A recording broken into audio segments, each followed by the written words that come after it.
Hello guys, this is your friend and we are back with a new fanfic. Which is what if Naruto gets the powers of Dragon God and he fell in love with Anko Part 1. And if you enjoy this fanfic then please press the like button and subscribe to my channel for more fanfic like this. And now let's start the fanfic. Enter the dragon. Hokage Tower. Hiruzen Sarutobi, the Kami no Shinobi, Shinobi God, the professor, and the Sandaime Hokage of Konoha was sitting at his desk doing paperwork and smoking his pipe. He stops writing for a while and looks out the window. It's been 15 years since Bahamut, the dragon god took Minato's and Kushina's son, Naruto Uzumaki Namikaze, to the dragon realm after Minato, the Kiroi Senku, Yellow Flash, and Yondaime Hokage died sealing the Kyuubi no Kitsune into his son. Kushina, the aka Arashi, died giving birth to Naruto. Flashback. Hiruzen was standing before the motionless body of his successor Minato Namikaze with his son in his arms. The professor then saw the now crying blonde boy and couldn't help but be saddened that the boy was now a Jinchuriki. Hiruzen looked at the boy with sadness and pity in his eyes. To think he's only entered this world for a few hours and already he's lost everything. Minato, you honorable fool, I should have been the one to perform the Shiki Fuin Reaper death seal. Now you've burdened your son to a fate worse than death. He says with an agonizing sigh. He already knew that the civilians and elders would demand his death or turn him into a weapon. He was about to pick the boy up until the blonde baby started to cry even louder when red bubbly chakra covered his body, forcing the Hokage to step back in horror. No. The fox is trying to break free. He says with fear in his eyes while the red cloak grows bigger. Naruto's Mindscape. The Kyuubi no Kitsune was currently forcing its yokai through the cage while cackling evilly.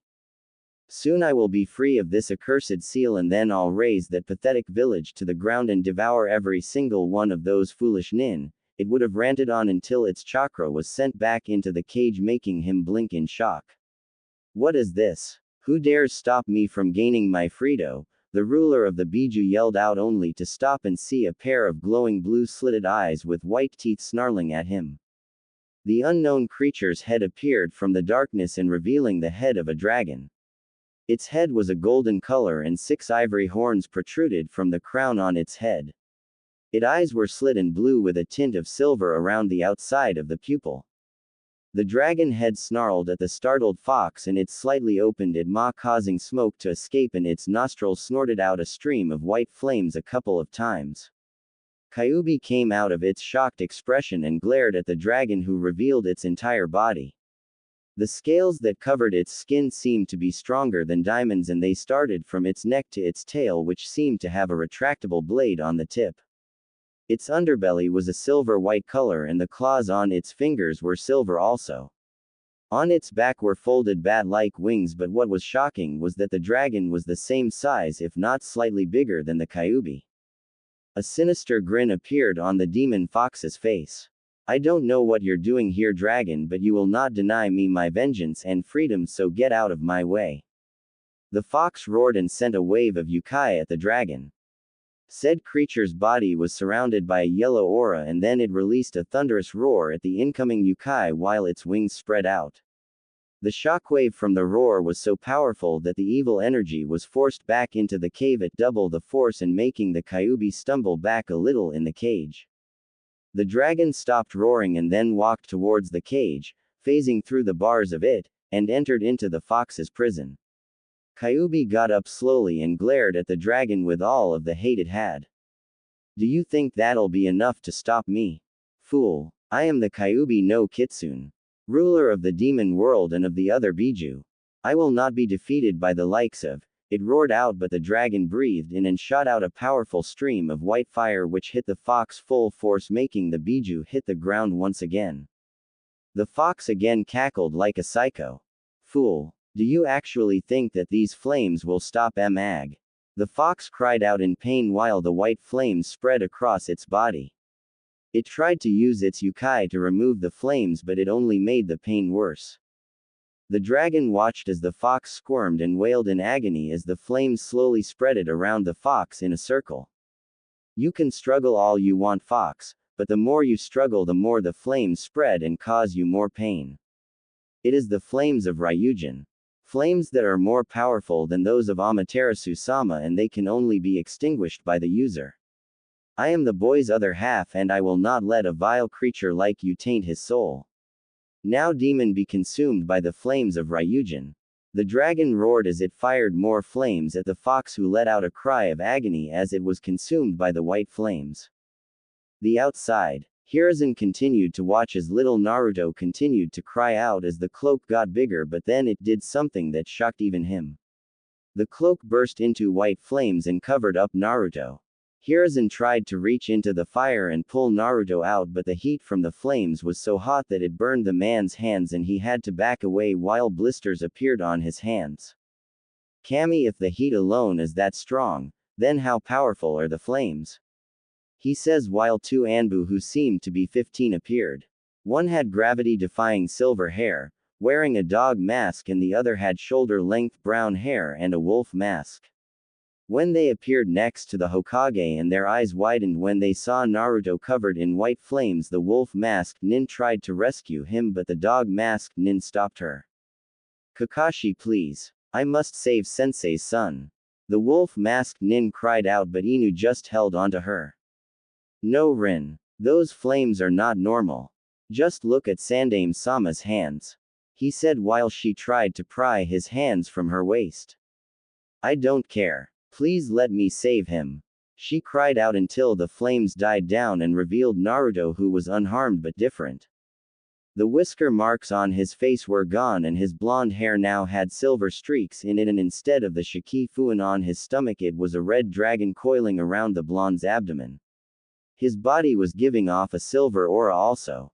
Hiruzen and Kakashi were so shocked that he released Rin, who ran over to Naruto and scooped the sleeping baby in her arms. She held him in one arm and removed her Anbu mask, revealing the face of a beautiful kunoichi with brown eyes and purple markings on her face. Naruto opens his now blue-silver slit eyes and looks around and sees Rin's face and reaches his small arms out to her. Rin smiles and places her finger in front of the boy and he grabs it and giggles. Hiruzen smiles at the as does Kakashi, who still wore his mask. The Sandaime was about to say something until a bright light appeared out of nowhere, shocking the group. Hiruzen and Kakashi got in front of Rin and got ready to fight whoever appears from that light.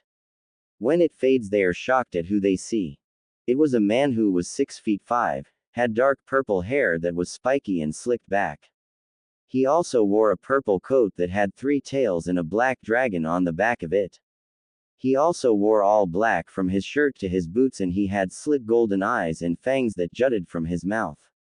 He also had pointed ears. The man just stared at the ninja and points to the boy in Rin's arms. I'm here for the boy. He says while Kakashi gets ready to pull out his ninjutsu and Sarutobi removes the Hokage robes and hat and was in his war gear. You will not be taking the boy.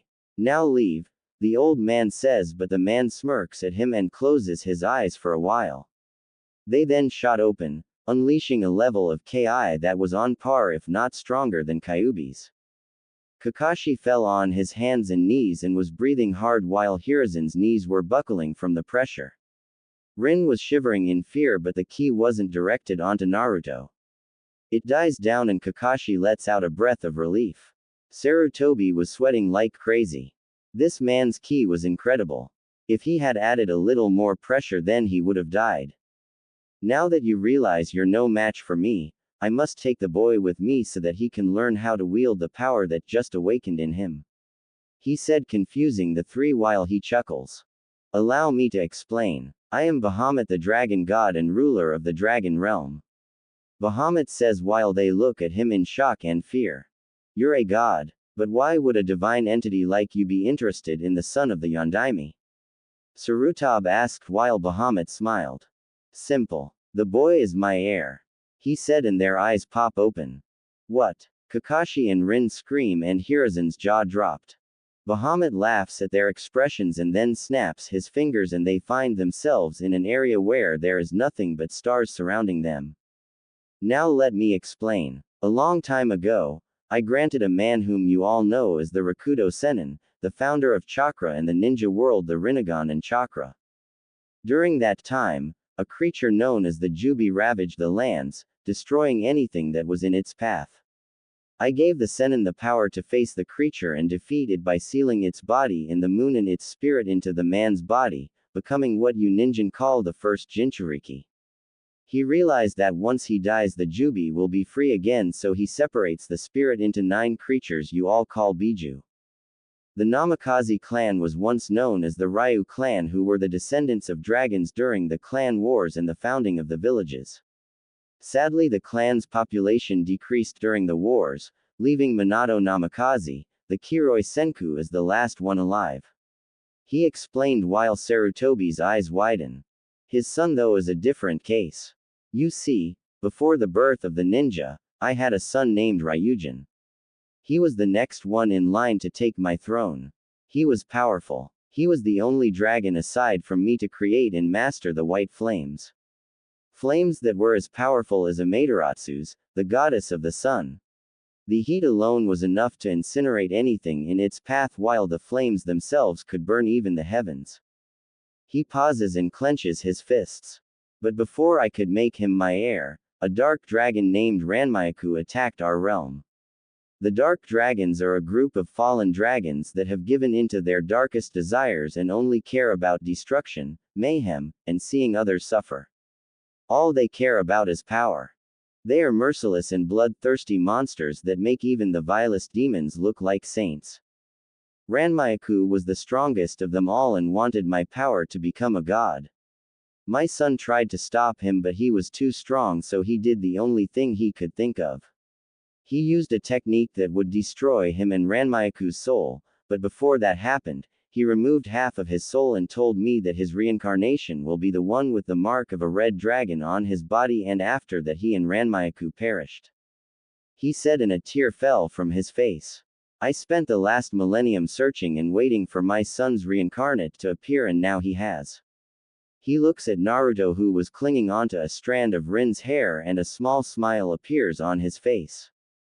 Hiruzen was stumped. Naruto was not only the reincarnation of Akami's son, but he's also the next heir of the Dragon Clan.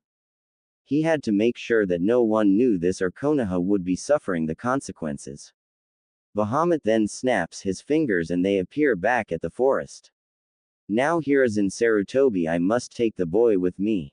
I will teach him both the ninja arts and dragon arts that my people know. I also need to take Minato's body and his techniques with me, because I don't trust any of you ninjan with them or this man's body. Hiruzen wanted to speak up, but the look Bahamut told him to be silent.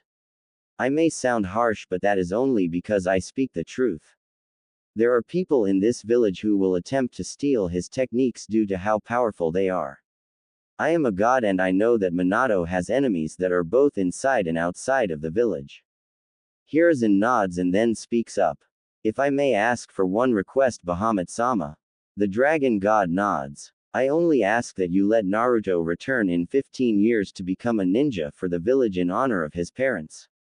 Bahamut looks at him for a few minutes and nods.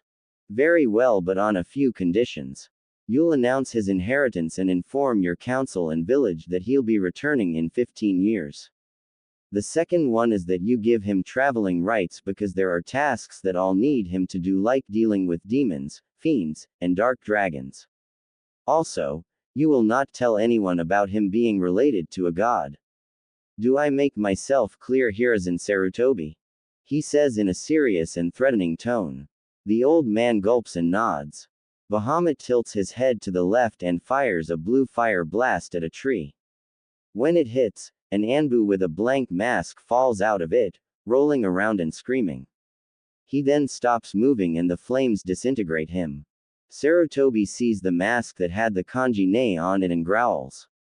I'm gonna kill Danzo. Bahamut then snaps his fingers once more and a large scroll that contains the Namikaze clan's jutsus appears in his hand. It then vanishes and he looks at the odd faces of the ninja and he just shrugs. Sometimes being a god is a good thing. May I have the boy now, Rin?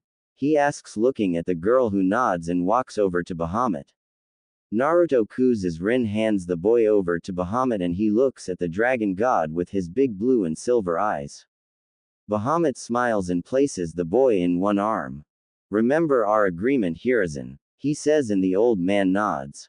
The dragon god then morphs into an orb of light and disappears, taking Minato's body with him. Sarutobi looks at Kakashi and Rin and gives them a stern look. Listen, you two, what just happened here is a SSS class secret. If you so much as peep a word of this to anyone, I'll have you chasing Tora the cat and doing D-rank missions until you're my age, is that clear? He says, and they pale but nod. They were about to leave until Sarutobi's eyes widen. Wait! He screamed, scaring the two Anbu. What's wrong, Hokage-sama? Rin asks while Man looks down at the ground. I forgot to ask him if he knew how to beat paperwork. He said while anime tears fell down his face, getting sweat drops from the two teenagers. Flashback ends. On a dirt road that was routed to Konoha's main gate, two hooded figures were walking towards the gate. One was male and the other female. The male wore a dark blue cloak with a red dragon coiled around the front, while the female wore a red cloak with a black dragon on it. Strapped to his back were two katanas in a black duffel bag and large scroll. One had a dark red hilt with gold diamond patterns on it and the cap was a gold color. The guard was gold plated and it looked like a dragon was coiled around it. The sheath was black with gold around certain parts of it and a white dragon was coiled around it. The other one had an ocean blue hilt with black diamond patterns going down it and a silver hilt that was hexagonal with a dragon pattern on it. The female had what appeared to be a naginata strapped to her back and the blade was covered in a sheath. The staff part of the weapon was red, gold, and black. The male appeared to be 15 while the female seemed to be 17, and the male seemed to be 5 feet 8 Ichigo's height while the female was 5 feet 6. So are you excited to be coming to the village for the first time, Naruto-sama? The hooded female asks while the male sighs. How many times do I have to tell you not to call me Sama Momiji-chan? He asks in an annoyed tone while she smiles. But I have to respect you, Naruto-sama.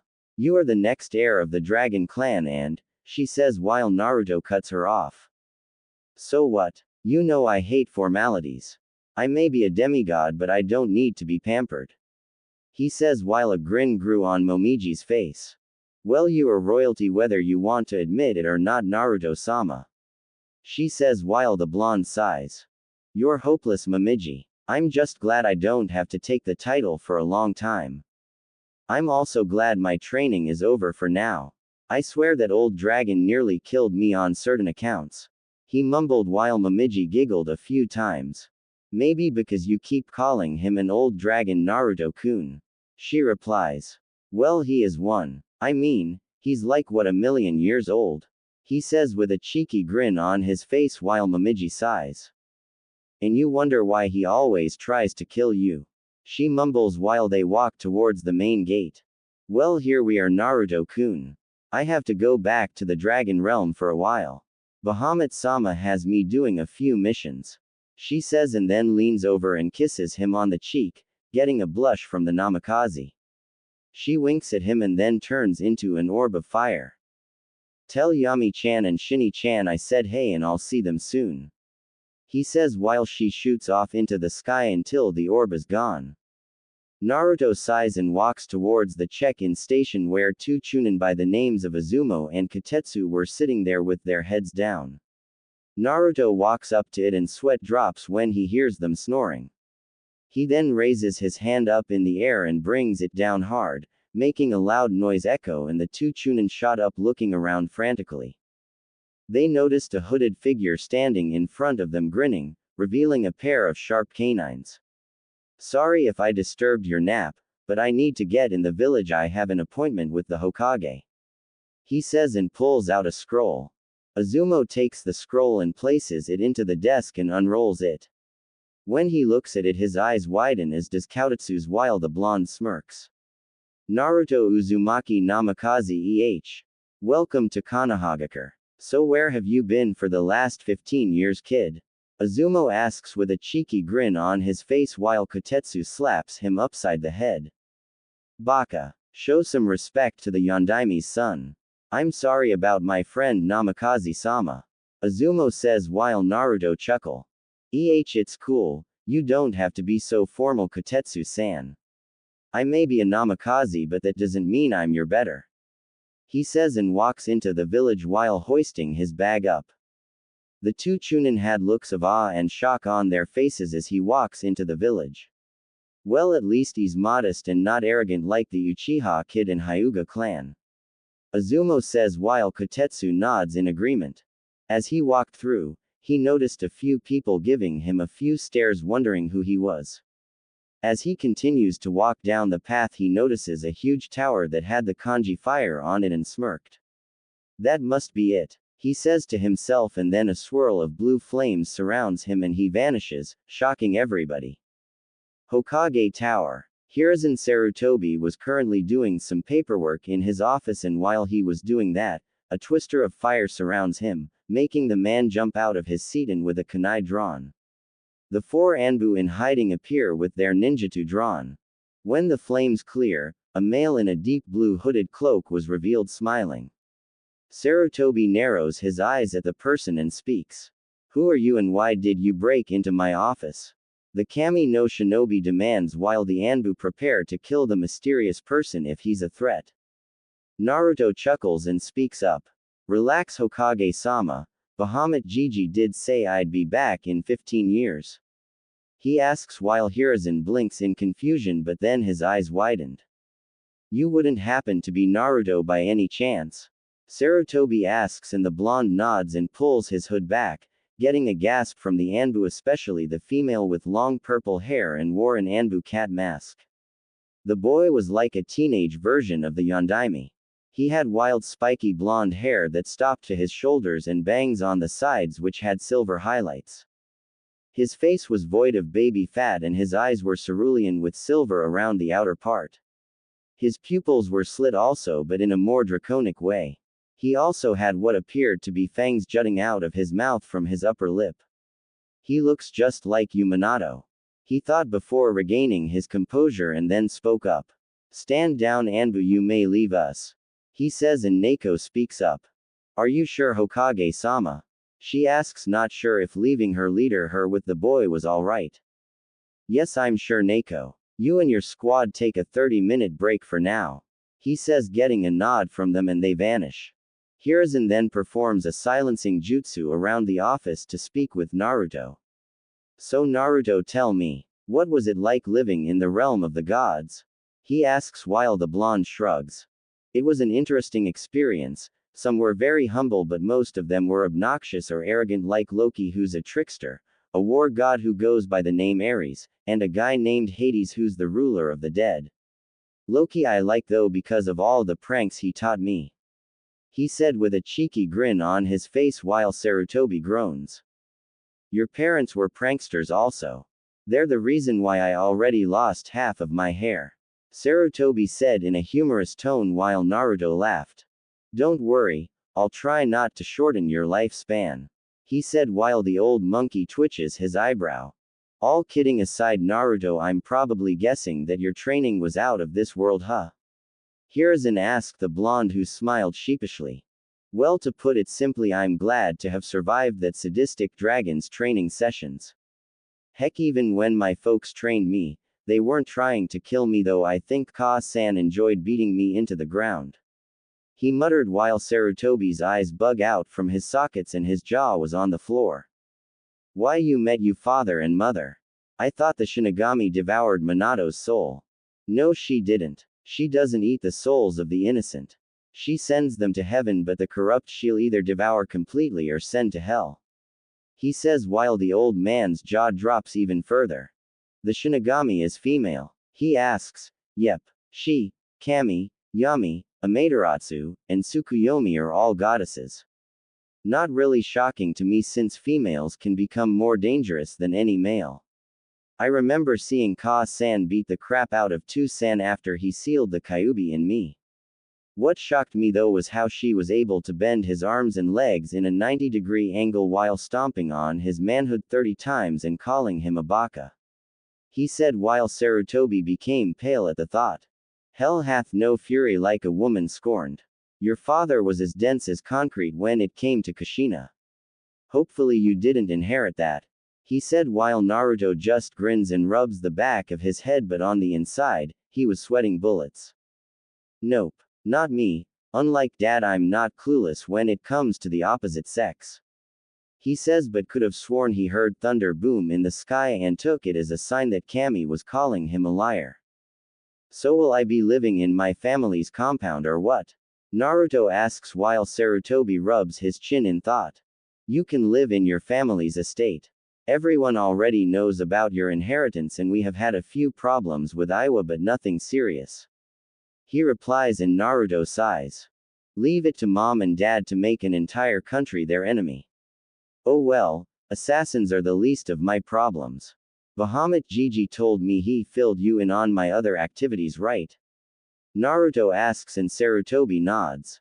Yes he did, and Naruto, I want you to be cautious around those you associate with. Your father has enemies inside of the village too, and there are people who would love nothing more than to get their hands on your family's fortune, he says, and Naruto nods. I will, don't worry. Gigi also taught me how to tell the difference between the innocent and the corrupt. So will I be going to the ninja academy or what? He asks. Sarutobi lets out a hum, but then he smirks. I have a better idea, Naruto. I would like to see your progress by testing you against a few of my best Junin. How does that sound? He asks, and Naruto smirks. Sure, that's cool, Naruto replies, and then Sarutobi releases the seal. That was when there was a knock on the door and a female secretary walked in and was carrying a load of paperwork. Naruto's sweat drops from the sight and then turns to see Sarutobi's brow twitching and glaring at the paperwork. The secretary drops the papers on the desk and bows to the Hokage but blushes when she sees Naruto and leaves. Wow. That's a lot of paperwork, though it's nothing compared to the amount Shinny-chan gets, he says while Sarutobi sighs. Kami, I hate my job. The old man mumbles and pulls out the first one, then pulls out 2 stamps.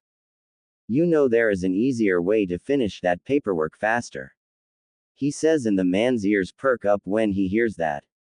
There is. What is it? He asks in a tired voice while the blonde grins. Cage buncheons, he replies and laughs at the old man's expression while vanishing into a swirl of fire. Sarutobi sighs again and performs a hand seal, and 6 clones pop up and start on the paperwork. I really need to find a successor, and soon, he mutters, and then pulls out an orange book from his desk, opens it to the last page he was on, and starts to giggle like a pervert.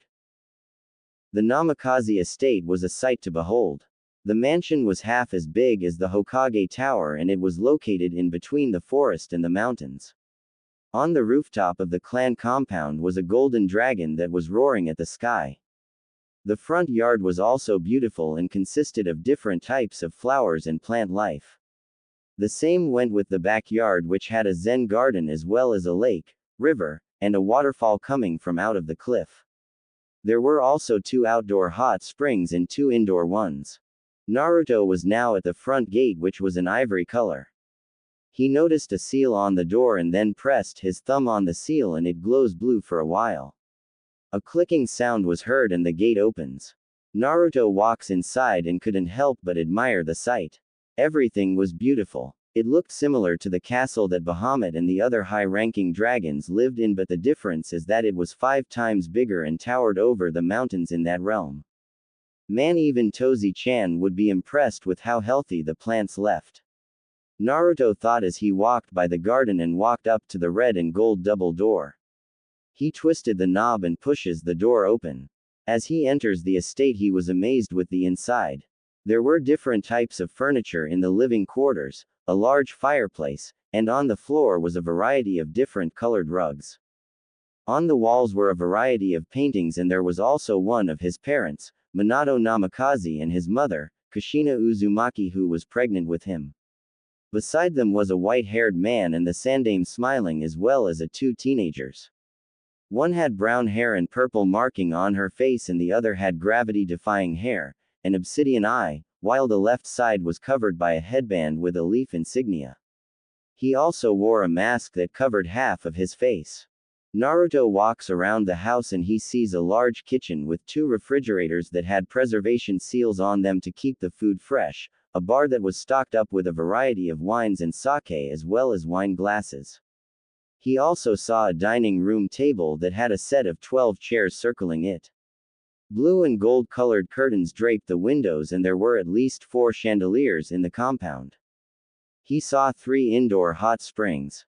One for the males, one for females, and the last one was a co-ed hot spring. After that Naruto saw a door and opened it to see that it leads downstairs.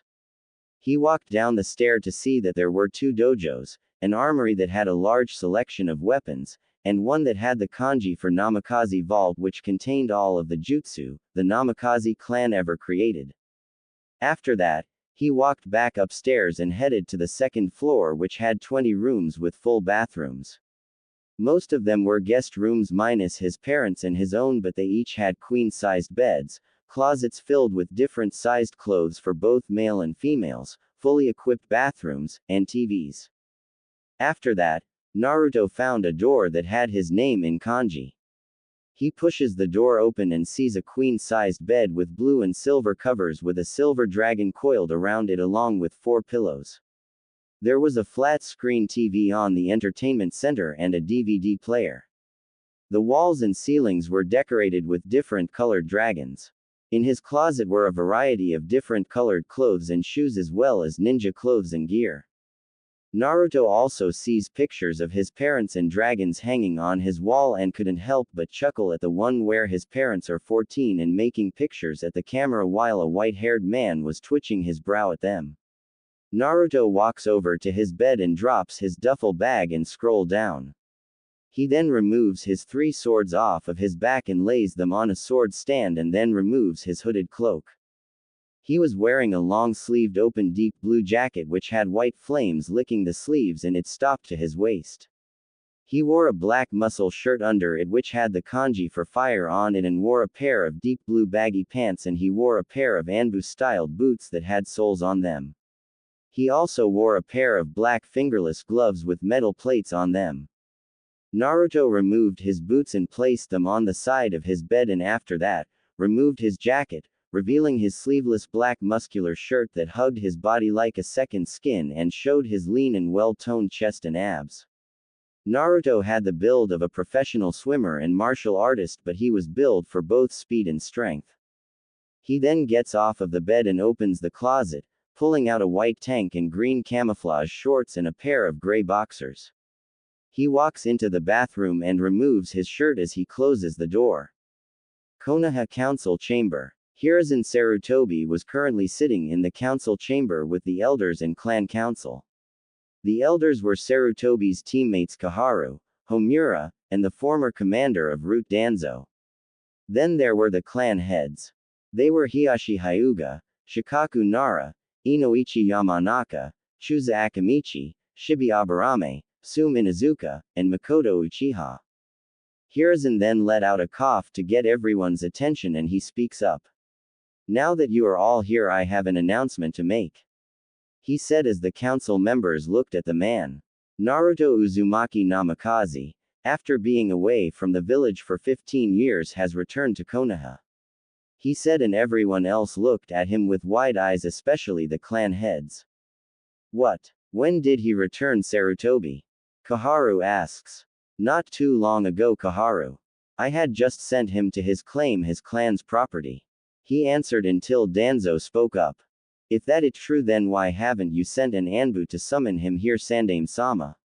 He asks and Sarutobi just gives Danzo an annoyed look. Maybe because he just got back from traveling Danzo and I'm sure he wanted to settle down in his family's home. He stated like it was obvious and Danzo responded with grunt. Speaking of traveling Sandaime-sama who exactly took him out of the village and where has he been? Hiyashi asks. A smirk appears on the professor's face and he answers the question. If you must know Hiyashi a distant relative of Minato's came to take the boy after the Kyuubi attacked. Minato told me that he sent a message to his relative before he went to seal the fox into his son to take Naruto out of the village and let him return when he turns 15 and also to protect him from his enemies since the location he lived in was not part of the elemental nations. He stated while he was inwardly patting himself on the back for making up such a lie. Hiyashi blinks for a while but sighs. I see, he says until Sume speaks up. Hokage-sama. Even though the boy is now here in the village, do you think it is wise for him to take his clan name now, especially with all the issues we've had with Iwa trying to hunt him down? She asks and a smirk appears on his face. Actually Sume, I do. He says, getting wide eyes from everyone. Now I know you all have doubts if he's strong enough to defend himself from his father's enemies, but I can tell by his appearance alone he was powerful and trained well. It's possible that he's the strongest of his current age group in the academy and could possibly give the best Junin in the village a run for their money. He said, only for most of the clan and civilian council members' eyes to bulge out of their heads. What? Are you serious? Sume cried out, only for the man to nod. Dead serious, Sume. He'd probably force them to use more strength than they need to. He answers while the Inuzuka matriarch's mouth gapes. That was when Shibi spoke up. If the boy is as strong as you say he is, Hokage-sama, then perhaps he should be tested by a few of the village's best Junin so that we can judge just how strong he is. It's only logical that his skills are evaluated by the best. He states, getting a nod from Inoichi and Shikaku. Sarutobi's smirk grew bigger. Very well. Tomorrow I'll summon the boy here so that his skills can be tested by the Junin of my choosing at the cage training grounds. You are welcome to watch the rounds, but I want this kept a secret until the team selections. He stated, getting a nod from them. Sume on the other hand had a thought in her mind. If the boy is anything like his father, then he'll be one hell of a ninja. If anything, he'll be the alpha of his age group. I wonder if he'll be interested in courting Hana. She thought with a small smile on her face.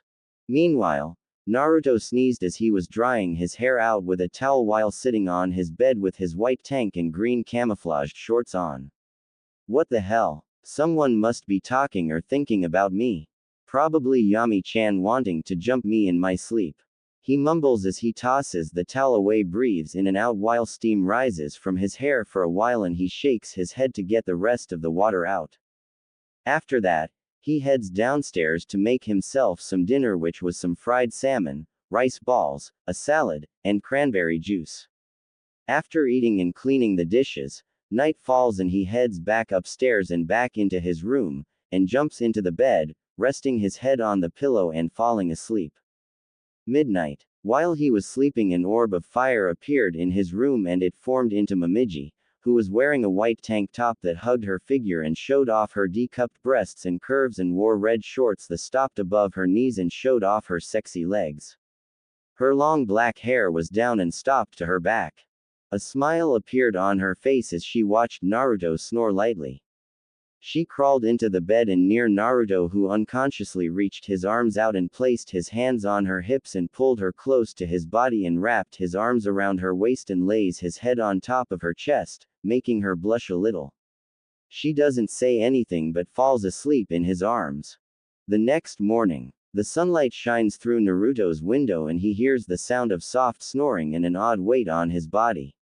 He opens his eyes and sees Momiji sleeping beside him while her chest rises and falls as she breathed in and out. He blinks a few times and blushes when he gets a good view of her cleavage. He then moves closer to her and kisses her lightly on the lips, making her stir and open her eyes only to see Naruto's blue-silver eyes staring back. Good morning, Naruto-sama, she says, only for Naruto to scoff and tickle her sides, making her squirm and giggle. I mean Kun, she says, and he stops. That's better. I thought you had a mission for Oji-san. He says, only for her to grin. Just a few ogres causing trouble in a minor village. Nothing big, she said as she sat up and stretched until a pair of arms wrap around her waist. Naruto pulls her body close to his and he rests his head on her shoulder. I see. So are you gonna stay here with me? He asks. Do you want me to? She asks, and her answer was him kissing her shoulder, neck, and her cheek. Does that answer your question? He replies with a cheeky grin on his face while she blushes. He looks around and realizes that she didn't bring anything with her. So where is your stuff, Momiji? He asks while she blinks and looks around his room also. Oh, I knew I forgot something. She says and snaps her fingers, and in a puff of smoke a deep red duffel bag and a naginata that was covered with a cloth appeared. Naruto scoffs and tickles her sides, making her giggle. Stop that, she said with a pout while he grins and kisses her on the cheek. He then lets go of her and gets up while her pout becomes bigger. I wanted to snuggle some more. She mumbles while he chuckles at her. She then gets off the bed and pulls a red robe on. I'll go make breakfast for you, Naruto-kun, she says while he nods. Okay, I'll be in the shower, he says as he grabs a pair of boxers out of his closet and heads to the bathroom. After Naruto took his shower and brushing his teeth, he walks out of the bathroom and puts on the same outfit he wore the other day without his boots on. He walks downstairs and towards the kitchen, and he sees Momiji making his plate, which consisted of pancakes, bacon, and scrambled eggs, and then makes hers. She walks over to a table that was near the kitchen and sets them down. Naruto walks towards the table and sits, as does Momiji. He takes a whiff at the food and grins at her. Wow, Momiji-chan, this smells great, he says. Naruto picks up a fork to start eating. Momiji smiles back and starts to eat her breakfast. After that, Naruto takes the plates and cleans the dishes. While he was doing this, Naruto heard a clicking sound from the window and sees a hawk pecking at the door. He walks over to the window and opens it up to see a small scroll hooked on the bird's leg. He takes it off and the hawk flies off. He unravels the scroll and reads it. Momiji appears behind him, wearing a red and white shirt that had a red dragon on the front that hugged her figure and a pair of blue jeans. She wrapped her arms around his neck and rested her chin on top of his head while looking at the scroll. What is it, Naruto-kun? She asks while said blonde raised an eyebrow. It appears that the Sandame wants me to meet him at the tower and test my skills against some of his Junin. He mentioned it to me yesterday, he says. Oh, she replies and removes her arms from around his neck. Well, you go on ahead and deal with the test, and I'll stay here and tidy up the place, she says with a cheeky grin on her face while Naruto just blinks at her. You're starting to scare me, Momiji. You're usually not this bubbly, he replies while she giggles and walks away with her arms behind her head while swaying her hips. Naruto's eyes were now glued on her ass and heat started to rise on his cheeks. Enjoying the view? She asks as she stops and turns her head around with a seductive look on her face. The blush on Naruto's face grows when she poses for him. You can ogle me when you get back from your evaluation. I might even wear my maiden outfit, she says while his whole face glows red and his shunshin's up to his room to get his swords and throwing weapons while she laughed as she went to start cleaning the estate. Hokage Tower. Sarutobi was sitting in his chair reading his book, while the shadow clones were finishing up his paperwork. That was when a twister made of blue flames appeared, and when it dissipated, Naruto stood before him, with his hands in his pockets. Hey Hokage-sama, I got your message. So where is my test gonna be? He asks. Sarutobi puts his book away. Behind the tower, Naruto-kun. It's my personal training ground and only the cages can use it. So are you ready for the test? He asks and the blonde nods. Yep, but if I were you, I'd tell the Junin who are evaluating my skills not take me lightly because I don't want to cripple them by accident, he says grinning while the man chuckles. I'll be sure to, Naruto-kun. The last thing I need is for some of my best to end up in the hospital, he says as he gets up and shunshins to the cage training grounds, as does Naruto, who flame shunshins to the training grounds. Cage training grounds. At the training grounds, a group of Chunin, Junin, some of the clan heads, and a few Anbu were at the training ground waiting for their leader and the last Namikaze to appear. That was when Sarutobi appeared, and then a twister of blue flames appeared beside him, making the ninjas tense up and get ready to fight whoever was in the blazing funnel.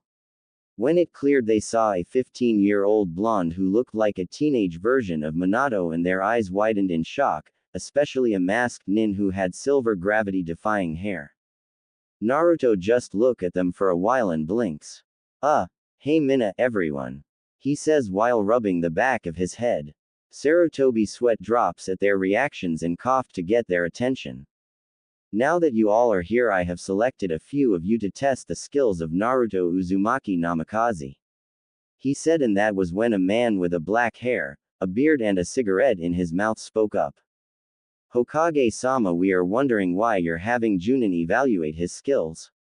Wouldn't it be better if he was tested in the academy with those who are his age? He asks, and Hiruzen chuckles.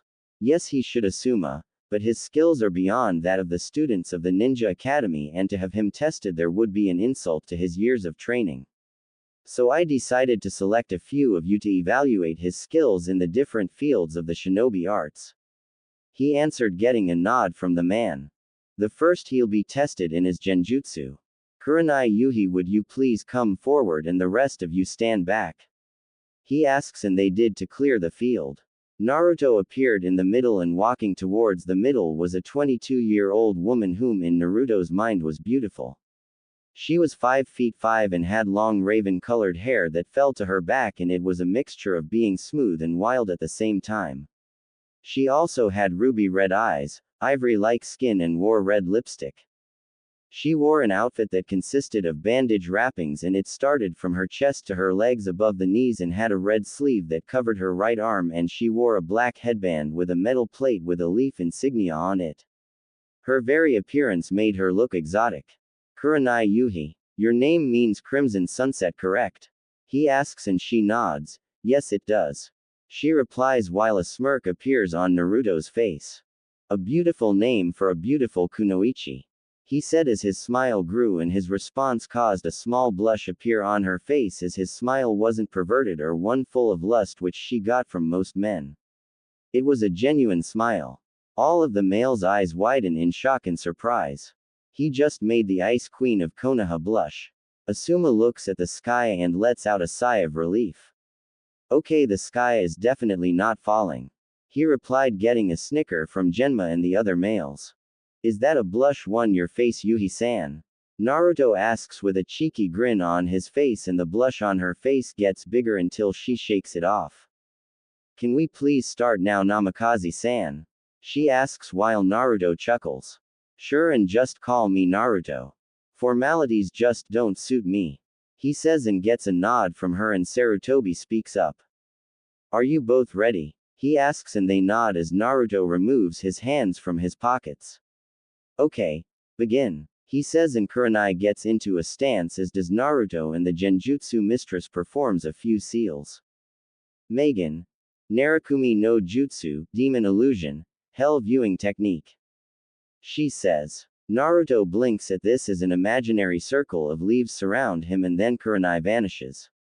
When the leaves fall down, Naruto feels something grab his leg and looks down to see a skeletal hand latch onto his ankle, and a skeleton pops out of the ground with a large centipede crawling from out of the socket and onto Naruto's arm. It then wraps around Naruto and constricts his body while hissing at the blonde as green saliva drips from its pincers. Naruto just looks at the illusion and smirks. He brings up his hand and does a ram seal. Kai. He says and dispels the illusion, and seeing Kurenai appear crouching with a small smile on her face. Not bad, Naruto. But let's see how this one affects you. She says and performs a few more seals. Megan. Jubaku Satsu, Demonic Illusion, Tree Binding Death. She mutters and she once again vanishes. Naruto looks around for a while and tries to move forward, only for his feet to stop in place, and sees some roots wrap around his ankles and leak him in place. A tree grows behind him, and the branches constrict his arms, legs, and torso. Naruto makes an attempt to move his arms, but the branches just added more pressure and constrict his movements. He feels a kunai pressed against his neck, and Kurenai was behind him with a smirk on her face. The other Leaf Nin were shocked that Kurenai used a B-rank genjutsu on the teenager while Sarutobi smirked at how calm Naruto's facial appearance was.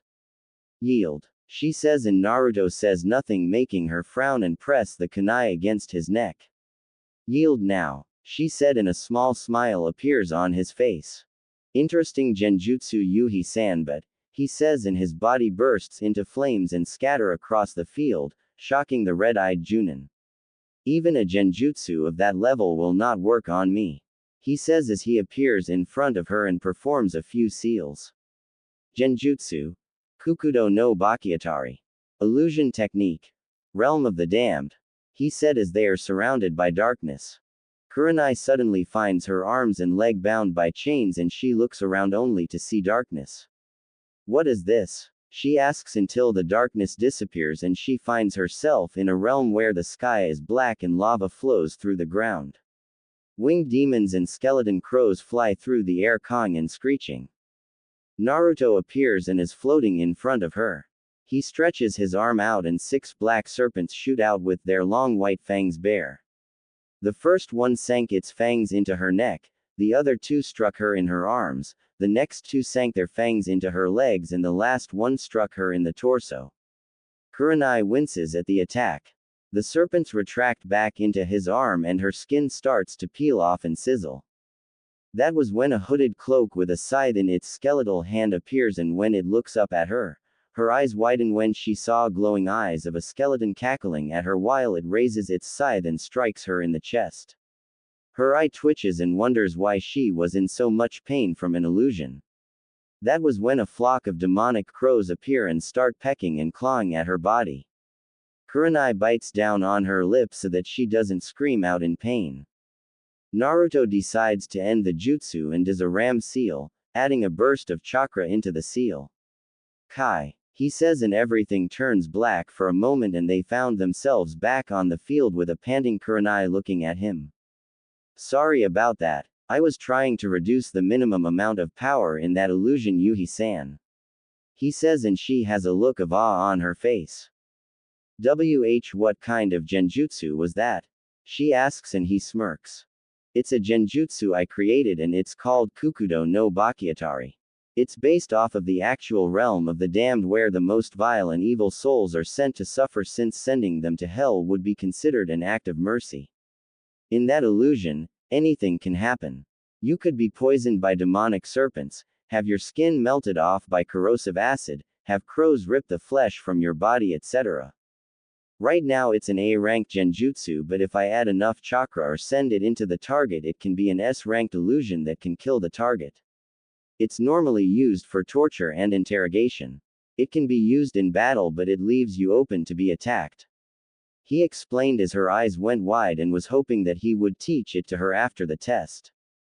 I see. Well, you pass the genjutsu part of the test, she said, and bows as does he.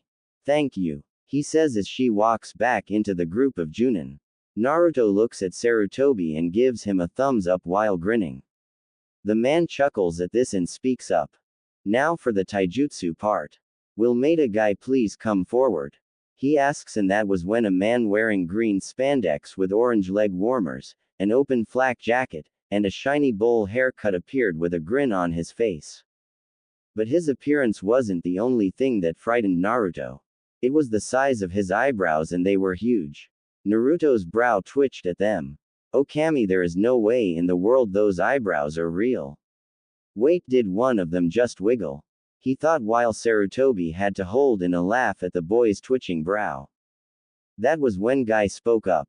Greetings Namikaze-san. I am Maida Guy, the beautiful green beast of Konoha and taijutsu expert.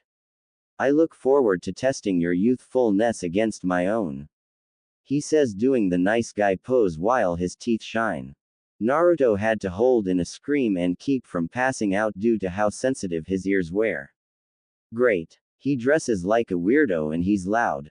And what the hell did he mean by testing our youth? He thought. Yeah, same here Guy-san. Naruto replies. Are you both ready? Sarutobi asks and they both nod. Alright. Begin. He orders and Guy gets into a stance with his left arm behind his back and his right arm in a come on gesture.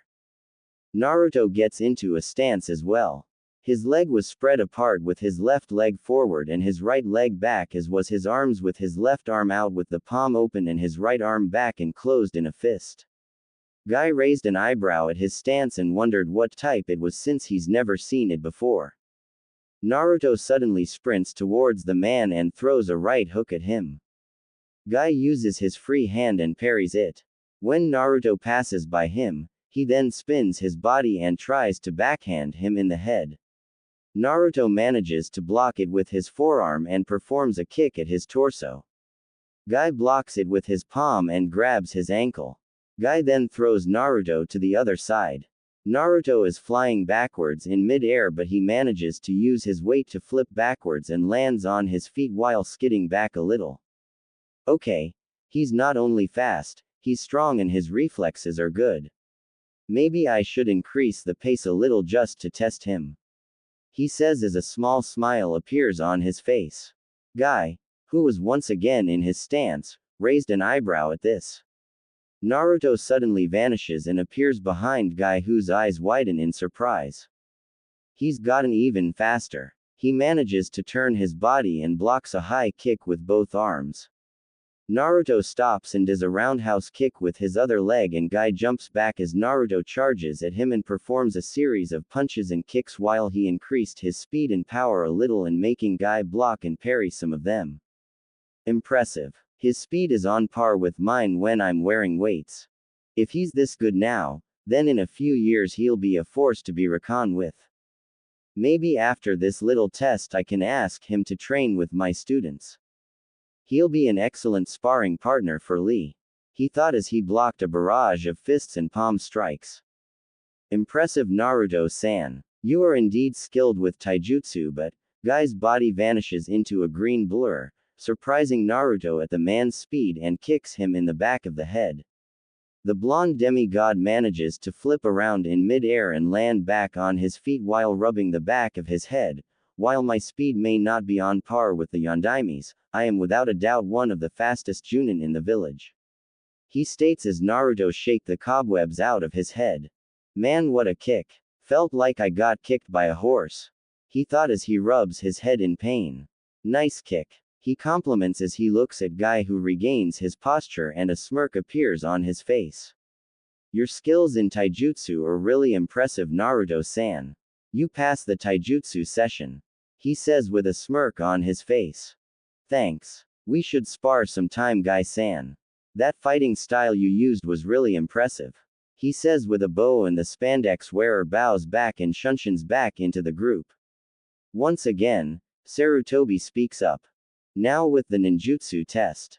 Kakashi Hatake, come forward, Sarutobi says as a man with gravity-defying silver hair and wearing a mask over half of his face appears with his hands in his pockets. Naruto couldn't help but grin at the man. So this is Tusen's student, the son of the Shiroi no Kiba and the man who has copied over 1,000 jutsus with the Sharingan in his left eye. Kakashi Hatake. Kakashi saw the smirk on his face and raised an eyebrow. You seem to be eager to fight me, kid, he says. But of course, who wouldn't want to fight the son of the Shiroi no Kiba? He says, and Kakashi's eye widens when he said that, but then it returns to normal. Rumor has it that you have over 1,000 jutsu in your arsenal. That's pretty amazing, he says as he removes his swords from his back and he pulls out a scroll from his pockets to seal them in. Kakashi raises an eyebrow as he places it back in his pocket. So you know how to seal items? Kakashi asks and Naruto nods. Yes, I do, and I happen to be a master in the sealing arts, he says while everyone's jaw dropped at the fact that he knew advanced sealing at his age. Kakashi's eye was the size of a dinner plate when he heard this. So I'm facing a miniature version of Sensei. Kami must hate me, he mumbled in his mind. Sarutobi snapped out of his stupor and spoke. Okay, are you both ready? He asks and they nod. Okay then, begin, he shouts out. The son of the Kiroi Senku and Shiroi no Kiba were staring each other down, waiting for either to make the first move. Naruto now had a serious expression on his face and he flexed his hands while his knuckles cracked. Kakashi's visibly eye narrowed at Naruto. He's serious. I doubt he even showed half of his skills in taijutsu to Guy. Not only that, he's a wild card and I know nothing of his skills in ninjutsu. I'll just have to stay on my toes. He thought. Not far away from them, a drop of water was about to fall off a tree branch and it did. It ascends and splashes onto the ground. Their eyes widen and Naruto pulls 2 throwing knives out of the sleeve in his hand and flung them towards Kakashi. The copy nin pulled 2 kunai out his pouch and flung them at the directions of the throwing knives. The blades clang, but when this occurred something happened. Naruto's throwing knives cut through Kakashi's kunai like a hot knife through butter and the man's eye widened in shock when that happened. He dodged them and he saw that the knives were covered in a light blue chakra. The knives hit a tree, but instead of being embedded into it, they went right through it and hit the ground. Everyone gaped at what he did, especially Asuma. Unreal. He has an affinity for wind and can do that. I thought I was the only person in the village who could do that since I'm also a wind user. He says. Kakashi was just as shocked as the other Junin were. To pull off something like that takes years of practicing. If those had hit me, then I'd be, he started to say until Naruto smirks and appears beside Kakashi, leaving an after image of himself and sends a roundhouse kick at the man's head. Kakashi blocks it with his left arm but grunts when he feels the amount of strength from the strike. Sweet Kami, that kick was close to being as strong as Guy's. He thought and then grabbed the leg Naruto used to kick him with. He spun his body and flung Naruto at a tree. The blonde spun his body in mid-air and planted his feet into the bark. He looked up to see a volley of shuriken coming at him. Naruto smirks and pulls his fist back. Futon. Senpuuken. He then punches his fist forward and sends a gust of wind at the shuriken, sending them back at Kakashi, who ducks as the wind and shuriken fly past him. Naruto then appears above Kakashi with one leg in the air. He performs an axe kick and sends it towards Kakashi's head. The son of the White Fang plants his hand in the ground and uses it to flips away as Naruto's foot comes crashing to the ground and a small crater appears around his foot. Kakashi lands back on his feet and watches as Naruto removes his foot from the crater. Naruto grins again and charges at Kakashi, leaving a trail of after images as he heads towards the copy nin. Kakashi raises an eyebrow when he sees this, wondering why he would charge at him head first. As soon as Naruto was close enough, Kakashi delivered a right hook at Naruto's jaw, only for his fist to go through Naruto. Kakashi's eyes widen in shock when this happens, but Naruto fades away. What in the? He starts to say until he sees a fist coming towards his solar plexus and Kakashi blocks it with his arms crossed, only for Naruto to phase through him again. What is going on, oomph? Kakashi grunts as a fist impacts into his side and he skids backwards. He sees a smirking Naruto looking at him. Shocked.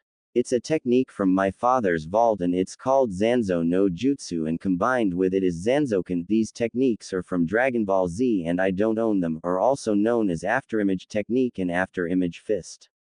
This technique allows me to make images of myself to confuse them and I can attack when they're distracted.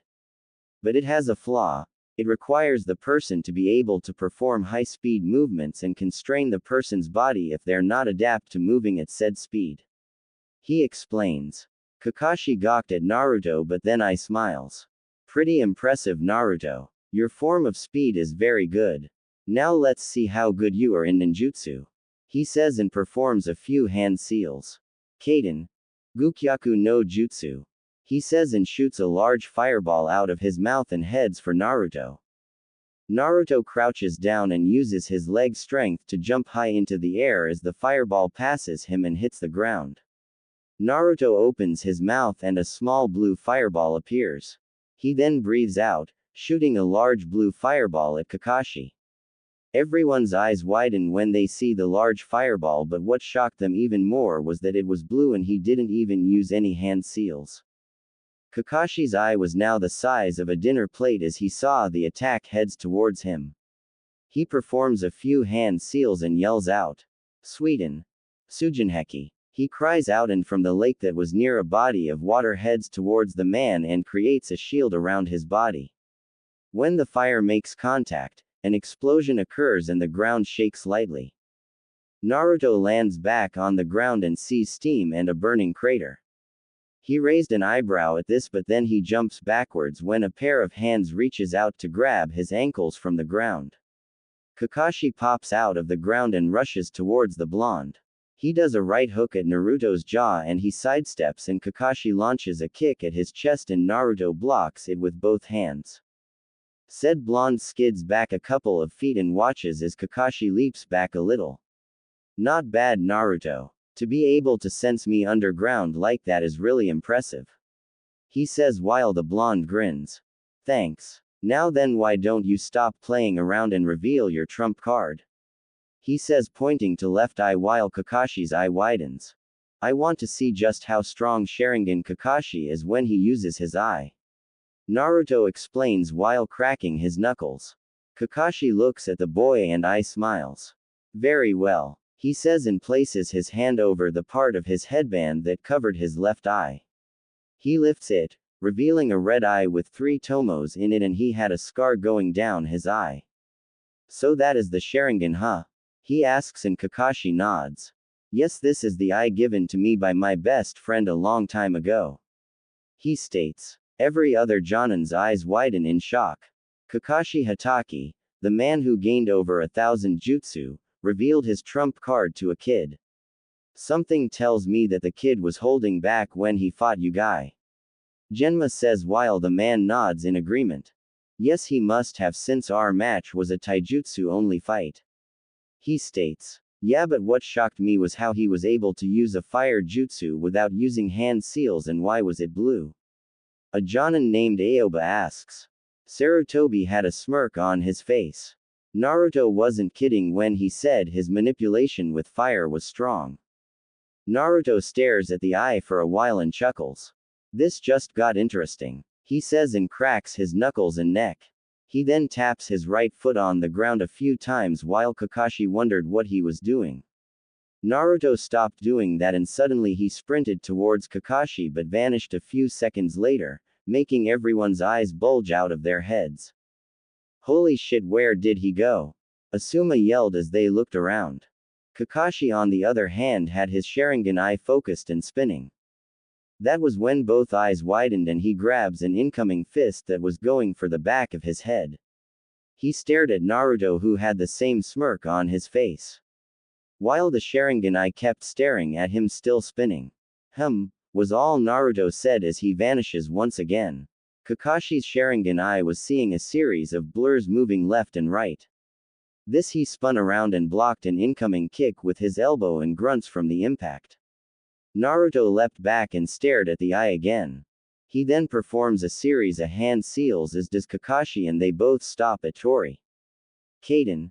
Karyuenden, the both say at the same time and shoot flames that were made of dragon's head straight for each other, and when they clash, an explosion occurred. When the smoke cleared, Kakashi and Naruto were still eyeing each other. Said blonde grins and speaks up. So that is the Sharingan's special ability. It allows you to analyze, copy, and predict the target's movement, and well as copy hand seals and see how much chakra is augmented into the final seal. I'm also guessing that it can see through genjutsu, correct? Naruto asks, and Kakashi as well as everyone else gawked. That's pretty impressive, Guy says while the other Jonin look at him. He was able to comprehend the Sharingan's abilities while not revealing a lot of his own techniques. But that speed, however, it was close to matching mine when I keep my weights on. He states, and everyone's eye widen. Guy was without a doubt one of the fastest Jonin in the village, and only a few could match him in terms of speed and strength. Damn, just how fast is that kid? Genma asks. Sarutobi, however, was very impressed. Bahamut must have put him through rigorous training if he could move as fast as Guy. He thought. Back at the fight, Kakashi couldn't help but also be impressed. Yes, you are in a way correct in the abilities of the Sharingan. He states. But there is also one more thing I realized. The bloodline only belonged to the Uchiha clan, and since you are in no way, shape, or form an Uchiha, it must take a lot of energy in order to maintain it since it's always active. The last Namikaze stated, making Kakashi eye smile. Once again you're correct, Naruto. That's why I always leave it covered up. That way I don't end up wasting a lot of energy. He explains and Naruto smiles. Then what do you say we finish this with one attack? I really don't want to injure you or force you to use up a lot of chakra in this spar. He says and Kakashi nods. Sure, and in return I'll show you my original technique. He says. Kakashi then crouches down and performs 3 seals and grasps his right wrist with his left hand. That was when the sound of electricity cackling is heard and his hand was now covered in lightning.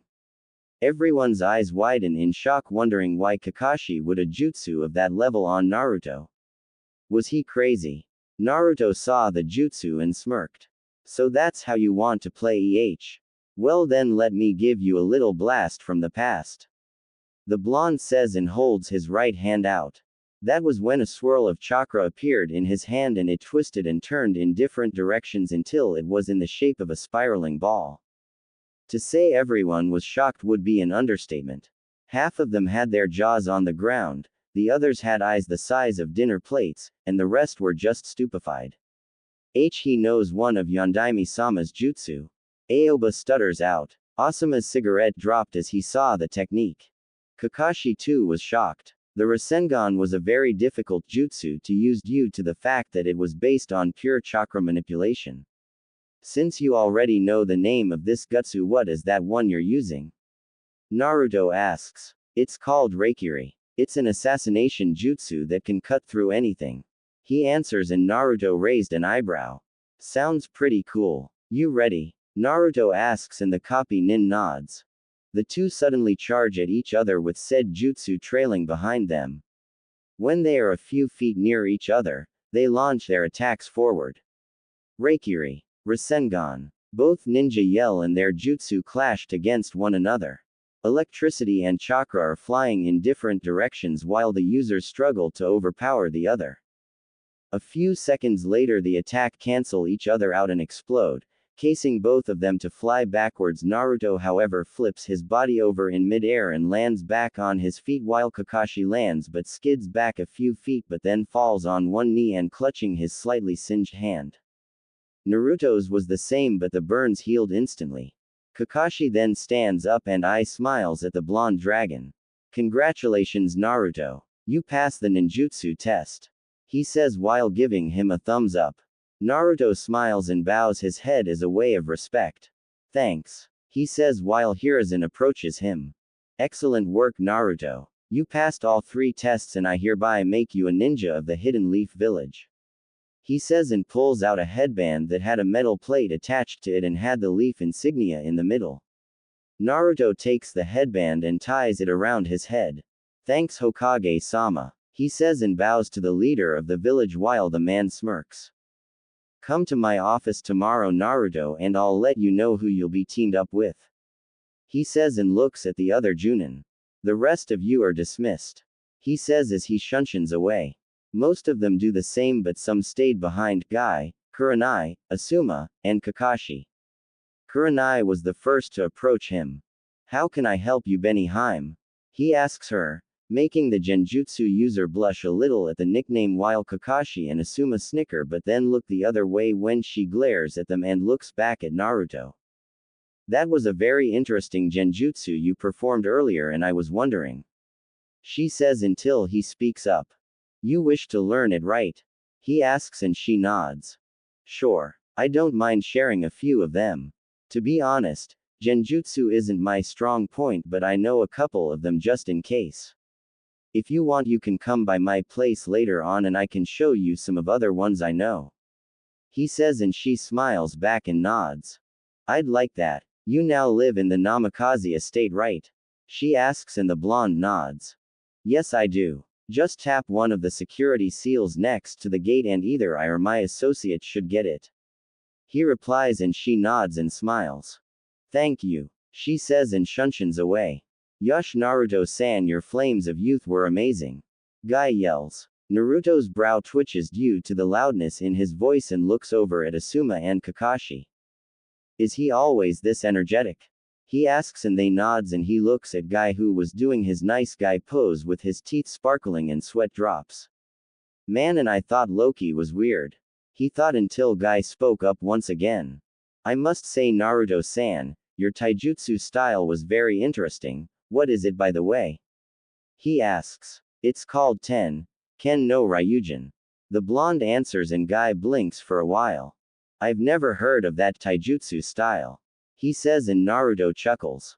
That's because it's one of the ancient fighting arts that was around before the shinobi world started. Also, most of the practitioners of the style died and destroyed the info on said style due to how powerful yet difficult it was to master. Right now I only know 3 of the 5 forms. He explained and Guy had a look of awe on his face. I see. I would also like to invite you to join my students in spars in your free time. He says and Naruto nods. Sure thing. He answers while a grin grew on Guy's face. Yosh. I look forward to that day. Now I must meet up with my deshis in less than 5 minutes. If I can't do that, then I'll climb the Hokage mountain with one arm tied behind my back and 2-ton boulders strapped to my ankles. He says and then takes off like a blur, making the sweat drop on Naruto's head grow bigger. He then looks back at Kakashi who was reading an orange book while Asuma sweat drops as well. Naruto was about to say something until Kakashi spoke up. Don't worry about Guy. You'll get used to his antics sooner or later. I have to deal with him every day. He says and Naruto groans. Great. He mumbles. Kakashi then shut his book and placed it back into his pouch. I have to say Naruto, you look just like your father with that headband on. He says and Naruto rubs the back of his head while grinning. Thanks, I guess. So you're my god brother, right? He asks and Kakashi's eye widens and nods. Yes, and another person by the name of Rin is your god sister and my wife. He answers. Would you like to meet her? He asks and Naruto shrugs. Sure. Okay, then follow me and try to keep up. He says with an eye smile and shunshuns away. Naruto's brow twitches and grins. That guy has no idea how fast I really am. He says and shunshuns away too. Hitaki Estate. Kakashi appears in front of his family home and looks around for Naruto. Maybe I should have slowed down for him. He says, rubbing the back of his head.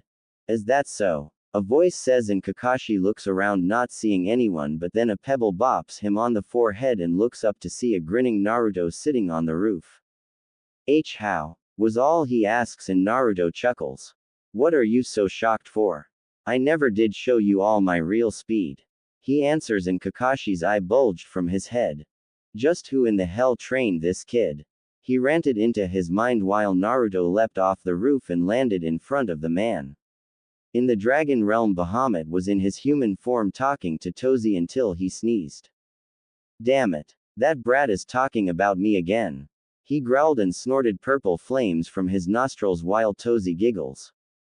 You're just upset because he always calls you an old dragon. She answers and a vein appears on his head. I may be old tree hugger, but I'm not senile. He mutters but then tilts his head to the side to dodge an apple that was aimed for his head, and Tozi also had a vein pulsing from her head. Don't call me a tree hugger, you old dragon. She said in a dark scary voice while Bahamut snorts at her. I swear being an immortal is boring. At least when Naruto was here the realm of the gods was interesting, especially when he and Loki poured a bucket of lobsters and itching powder into Ares' trousers. I never laughed so hard in my life. He says with a grin on his face while Tozi laughed out loud. Oh Kami, who could forget that? And don't forget about when he died all off Susanoo's battle kimono's pink. Man, oh man, was he pissed. Tsukuyomi and Amaterasu wouldn't let him hear the end of it. She says while they both laugh.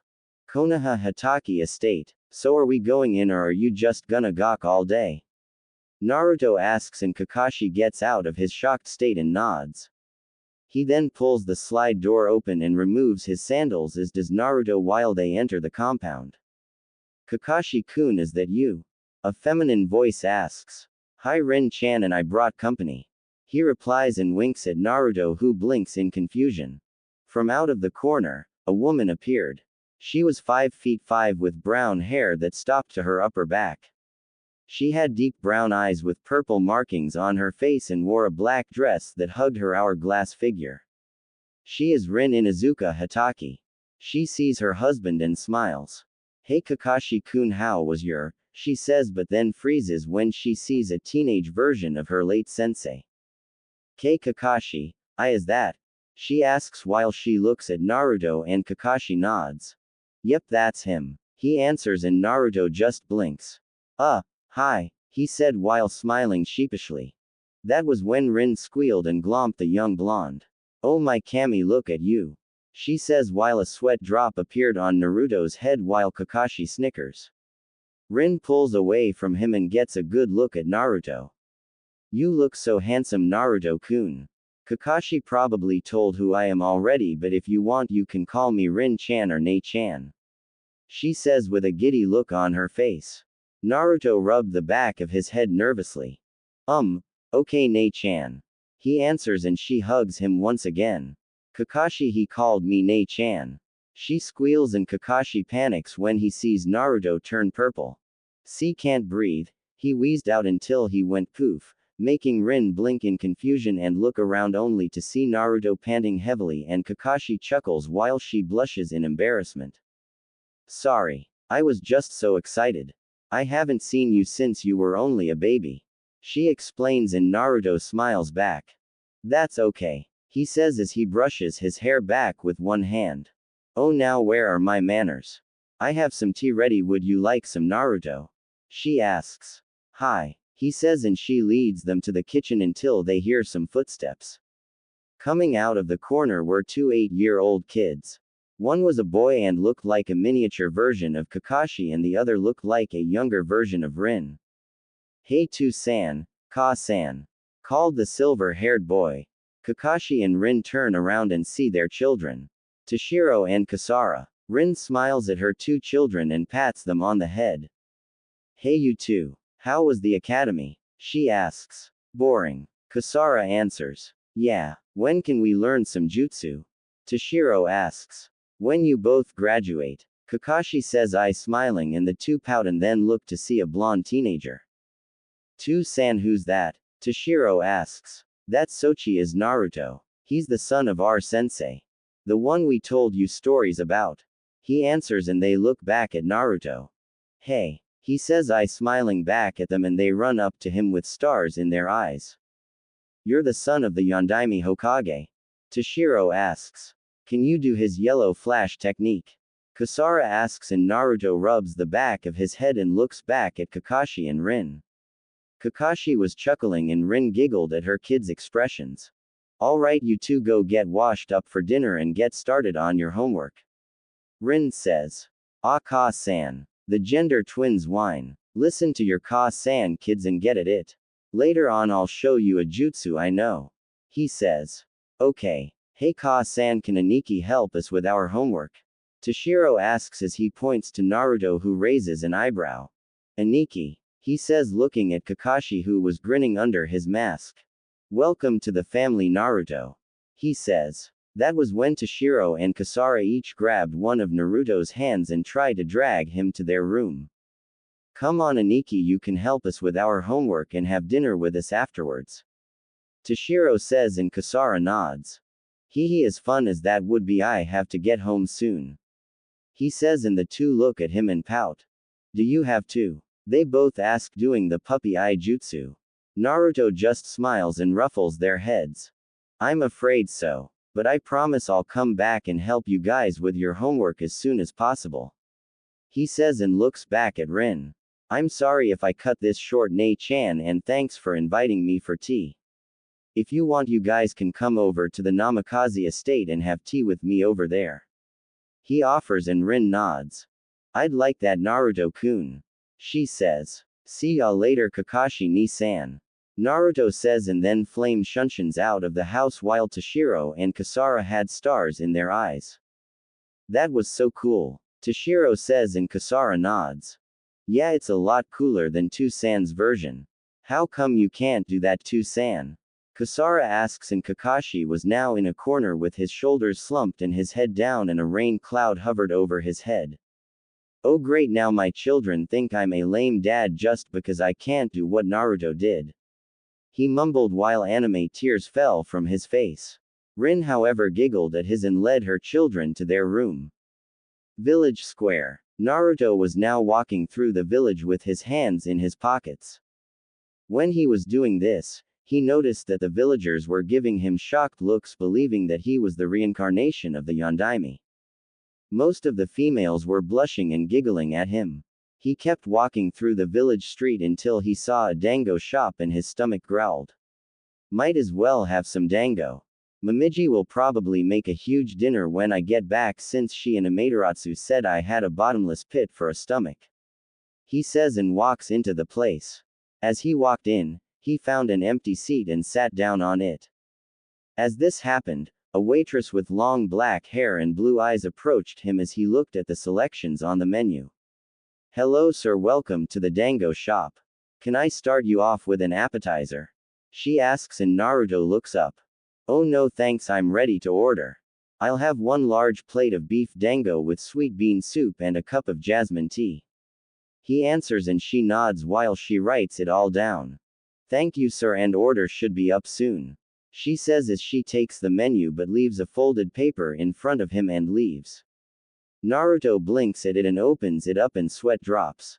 Come around during my lunch breaks, cutie. The note says, and he looks up to see the waitress taking another order but then turns her head and winks at him. Naruto lets out a sigh and keeps wondering why he always attracts girls so easily. 10 minutes later his order came and the same waitress places it in front of him. Thank you, he says, and she nods and walks away with a small blush on her face. Naruto grabs one stick of dango and bites down into the first one and swallows it. While he was eating, two kunoichi entered the shop. One was Kurenai Yuhi. The other one was 5 feet 5 and wore what looked like a fishnet outfit that hugged her body with a mini skirt, wore shin guards on her legs with ninja sandals, and a tan trench coat. Her hair was purple and tied into a ponytail and had almond-colored eyes with a Konoha headband on her head. She was Anko Mitarashi. Anko sat in an empty seat that was next to Naruto's, and Kurenai sat next to Anko. Said snake summoner saw the large plate of dango that the blonde was eating and grinned, and she slowly reached out for one. Naruto was about to grab a third one but then pauses and smirks. You know it's impolite to steal someone else's dango. He says, shocking Anko, who drew her hand back. If you wanted one you could have asked. Naruto says as he turns his head to see the face of a beautiful kunoichi. Naruto only had one thing to say when he saw her face. Beautiful yet dangerous. Anko had to hold the blush that was about to appear on her cheeks. He then pushes his plate over to her while he drinks the soup. Anko blinks and sees the dango and looks back at him. Thanks, she says and grabs one. Kurenai turns her head and sees Anko eating some dango and sees Naruto. Naruto-kun, she says, and Naruto looks over to see Kurenai. Hey, fancy meeting you here, Benihime. Naruto says with a cheeky grin on his face. Anko stops eating dango and looks at Naruto, then at a blushing Kurenai. She gulps down the dango and smirks. Nai-chan, who is he and why does he call you Crimson Princess? Anko asked with a teasing grin on her face, and she rubs her arm in embarrassment. Oh me, I'm Naruto Namikaze, he says and offers her his hand. Anko smirks and shakes it. Anko Mitarashi, nice to meet ya. She replied. Thanks. By the way, you have soft hands for a kunoichi. He teased, causing a tint of pink to appear on her face. Thanks. She stammers and slowly pulls her hand from his. Naruto then smells the air and blinks. You have an odd scent, Anko-san. It smells like dango, tea, sake, blood and snakes. He finishes and her eyes widen, as does Kurenai. How can you? She started to say until Naruto spoke up. My senses are greater than that of a regular humans. It's a bloodline I inherited. He answers. That was when a devious smirk appeared on Anko's face. So what does Benihime smell like? She asks and Kurenai glares at her friend. Naruto takes in her scent and grins. Wow, those are some interesting scents. You smell like red wine, strawberries, perfume and scented soap. He finished. The red-eyed kunoichi face was now matching that of an apple and looks away while Anko laughs. Hey, wait a minute, aren't you the one every Junin is talking about? I heard you placed Nai-chan here in a genjutsu and made her yield. She says and Naruto nods. Yes, but it took me a while to get out of the second one she placed me in. To be honest, genjutsu isn't my best field even though I created a few of my own. I'm more of a frontal assault person. He explains and Kurenai had a look of interest on her face. Really? But that genjutsu you performed during the test was very strong. It reminded me of the genjutsu abilities of the Kurama clan. She states. Yeah, but most of my genjutsu are used for either interrogation or to distract the target and some of them can kill. He answers and they gawk at him. Damn, I wish I was there during the test. I would have kicked your ass. She says and Kurenai slaps her head groaning. Naruto chuckles and picks up his tea. It's possible, but just because I'm a genin now doesn't mean I'm not to be taken lightly, hubby Heim. He says and sips his tea but then grimaces. Goo, it's cold. He mumbles while his finger glows and a small red flame appears over his index finger and heats up the cup. The two kunoichi's eyes widen to the size of dinner plates when he does that and steam rises from the green liquid and the flame dissipates. Naruto once again sips his tea but then stops when he sees them gawk and blinks. What? He asks. How did you do that? Anko asks and Naruto shrugs. Something I learned from my guardian when I was out of the village. He says as he sets his tea down and forms a blue fireball out of his right hand and it morphs into a flaming version of Anko who had flaming snakes circling around her. The two kunoichi had odd looks on their face and a tint of pink appeared on Anko's face. Naruto smirks and the flame disappears. Pretty cool, huh? He asks. It sure was. Can I learn how to do that? She asks. Sorry, but it's more of a bloodline trait, so it's impossible for another person to learn it. He replies. Damn. She mumbles. Kurenai shakes her head at her friend's antics and orders another plate of dango. So Naruto, Kurenai tells me that you made Kakashi use his Sharingan during your test. Is that true? She asks and he nods. Yeah, I did, but I wasn't fighting him at my fullest. He answers and she raised an eyebrow at this. Really? Kakashi is one of Konoha's strongest Junin and the same goes for Guy. So tell me, if you were to fight them at their fullest, how would you compare yourself? She asked and Kurenai also wondered. Naruto thought about it for a while then smirks. If I were to do that then the only thing that would be left of them is a pile of ashes. He finishes and they just stare at him in disbelief. Naruto looks at them and rubs the back of his head. My guardian was a sadist when it came to my training. He made me train till it hurt to even breathe. Naruto says and shudders at the thought of the training Bahamut put him through when he was 6. For you to shudder like he must have been one hell of a trainer. Anko says, you have no idea. Naruto mumbles and brushes his hair back. Kurenai blinks and speaks up. Does your hair get in the way? She asks and Naruto shakes his head. No, it's just a habit I picked up when I was little. So what do you specialize in, hubby Heim? Naruto asks and Anko's brow twitches. I work for the torture and interrogation department for the Anbu division and I specialize in poisons and assassination. Why are you so interested in me anyway? She asks and Naruto shrugs. Med, just curious. That and you seem like an interesting person. He says and pulls out a small wad of cash and places it on top of the plate of dangos and gets up from the stool. Well, I gotta go. I hope to meet you lovely ladies again, especially you, hubby Heim. Yeah, he says with a grin and a twister made of blue fire spins around him and he disappears along with the fire. Anko and Kurenai stare at the spot he was at and look at each other. Well, he sure was interesting, nay Benny Heim. Anko teases and Kurenai gives Anko a playful glare. You're one to talk, hubby Heim. She says and Anko pouts. Shut up.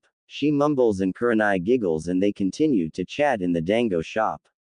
Hiruzen Sarutobi was sitting at his desk sighing due to the fact that almost every Junin wanted Naruto to be on their genin squad or apprentice him. His two teammates and the clan heads were sitting with him and couldn't help but smirk slightly at the look on their leader's face until Sume speaks up. Hokage-sama. Sarutobi looks up when she calls him out. Yes, Sume-san. We were wondering how the boys' evaluation went yesterday. She stated, getting nods from the other clan heads. It went well. Matter of fact, he went beyond the expectations of the test. He answered, getting looks of interest on their faces. Went beyond the expectations, Hokage-sama? Shibi asks and the man nods. Yes. During the Genjutsu test, he managed to dispel the Narukumi no Jutsu and even escaped from the Jubaku Satsu. He also used a genjutsu he created against her called the Kukudo no Bakiatari, he explained. His second evaluation was his skills in taijutsu against Maida Guy. During the match, Naruto used an ancient taijutsu style that is known only to him. While the taijutsu specialist wasn't fighting at his fullest, Naruto made him actually put up a decent fight with him, and finally his ninjutsu match with Kakashi Hatake, which I must say was very impressive. He stated, and now the clan heads were very interested. Apparently he has 4 elemental affinities, which are wind, fire, water, and lightning, with wind and fire being his strongest so far. He explained, causing even his teammates to gawk at the man like he's crazy. Sarutobi on the other hand was laughing at them inwardly. Not only that, but he was able to increase the cutting power of his throwing knives by adding wind chakra. Control like that is only seen by Junin level nin with excellent chakra control. He also used a fire jutsu without using any hand seals, and instead of the fire being its normal color, it was blue and was powerful enough to turn one of the man's water jutsu into steam instantly. Said clan heads, even Shibi and Hiashi, were gaping at their leader's explanation. Oh, and it gets even better. He is also excellent in sensing his opponent even if they're suppressing their chakra. It's possible that his senses are on par with an Inuzuka's, and his keen sight could rival if not match the Sharingan and Byakugan. And if you thought that was amazing, then you're all going to love this. He said with a smirk on his face. He was able to evaluate the strengths and weaknesses of Kakashi's Sharingan and hardly had to reveal any of his techniques in revealing said eye's weaknesses, and if you think that was amazing, then this will shock you even more. He also manages to use the Rasengan, a jutsu that his father was famous for. He said with huge grin on his face.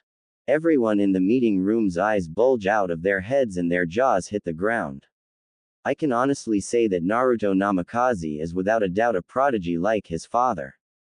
He answered and enjoyed the expression he saw on their faces. Please tell us you're joking, Sarutobi. It took the Yondaime 3 years to create that jutsu. Homura stated while the god of shinobi shook his head. I kid you not, Homura. That was when Inoichi spoke up. Incredible. He can already perform the Rasengan at his age. If he is this strong and capable of accomplishing that, then imagine how powerful he'll become in a few years. He could surpass his father by then. The Mind Walker stated, and that was when Hiashi spoke up. Hokage-sama, what about his knowledge in Fuinjutsu? Minato was a genius in that art, so is it possible that he knows any? He asks. Honestly, Hiashi, he did show that he was capable of sealing items into scrolls, however he stated that his skills in Fuinjutsu are intermediate right now, but says he can understand some of the complex seals if given enough time to analyze them. He explained while the others just gawked and looked ready to faint. Sarutobi was about to speak up until a swirl of blue flames appeared, shocking everyone, but when it cleared, they saw Naruto Namikaze appear. Hey Hokage Oji, do you happen to know where I can find A? He started to say, but then paused and looked around to see the Hokage was in the middle of a meeting. He rubs the back of his head and chuckles sheepishly. Oops. I see you're in the middle of a meeting. Sorry. Sarutobi chuckles. It's alright, Naruto, we were just talking about you and your evaluation test. Oh, I see. So are they impressed? He asks the professor. He was about to speak up until Choza spoke up. Namikaze-sama. he started to say until Naruto interrupted me. Just call me Naruto Akamichi-san. He stated, getting a nod from the bulky man.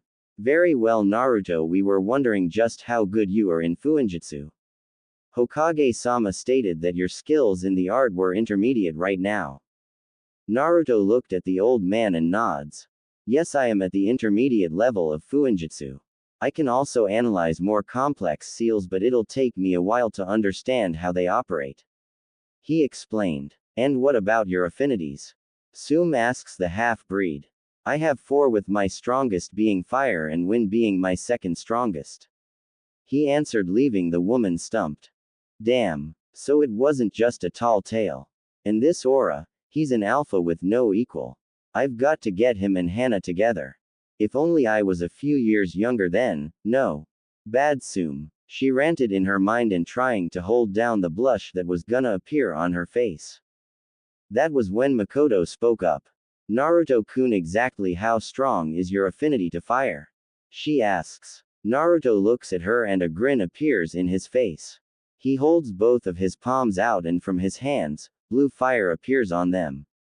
Makoto was mesmerized when she saw the fire dancing in his hands. She has never in her life seen blue fire. It was the epitome of beauty and strength.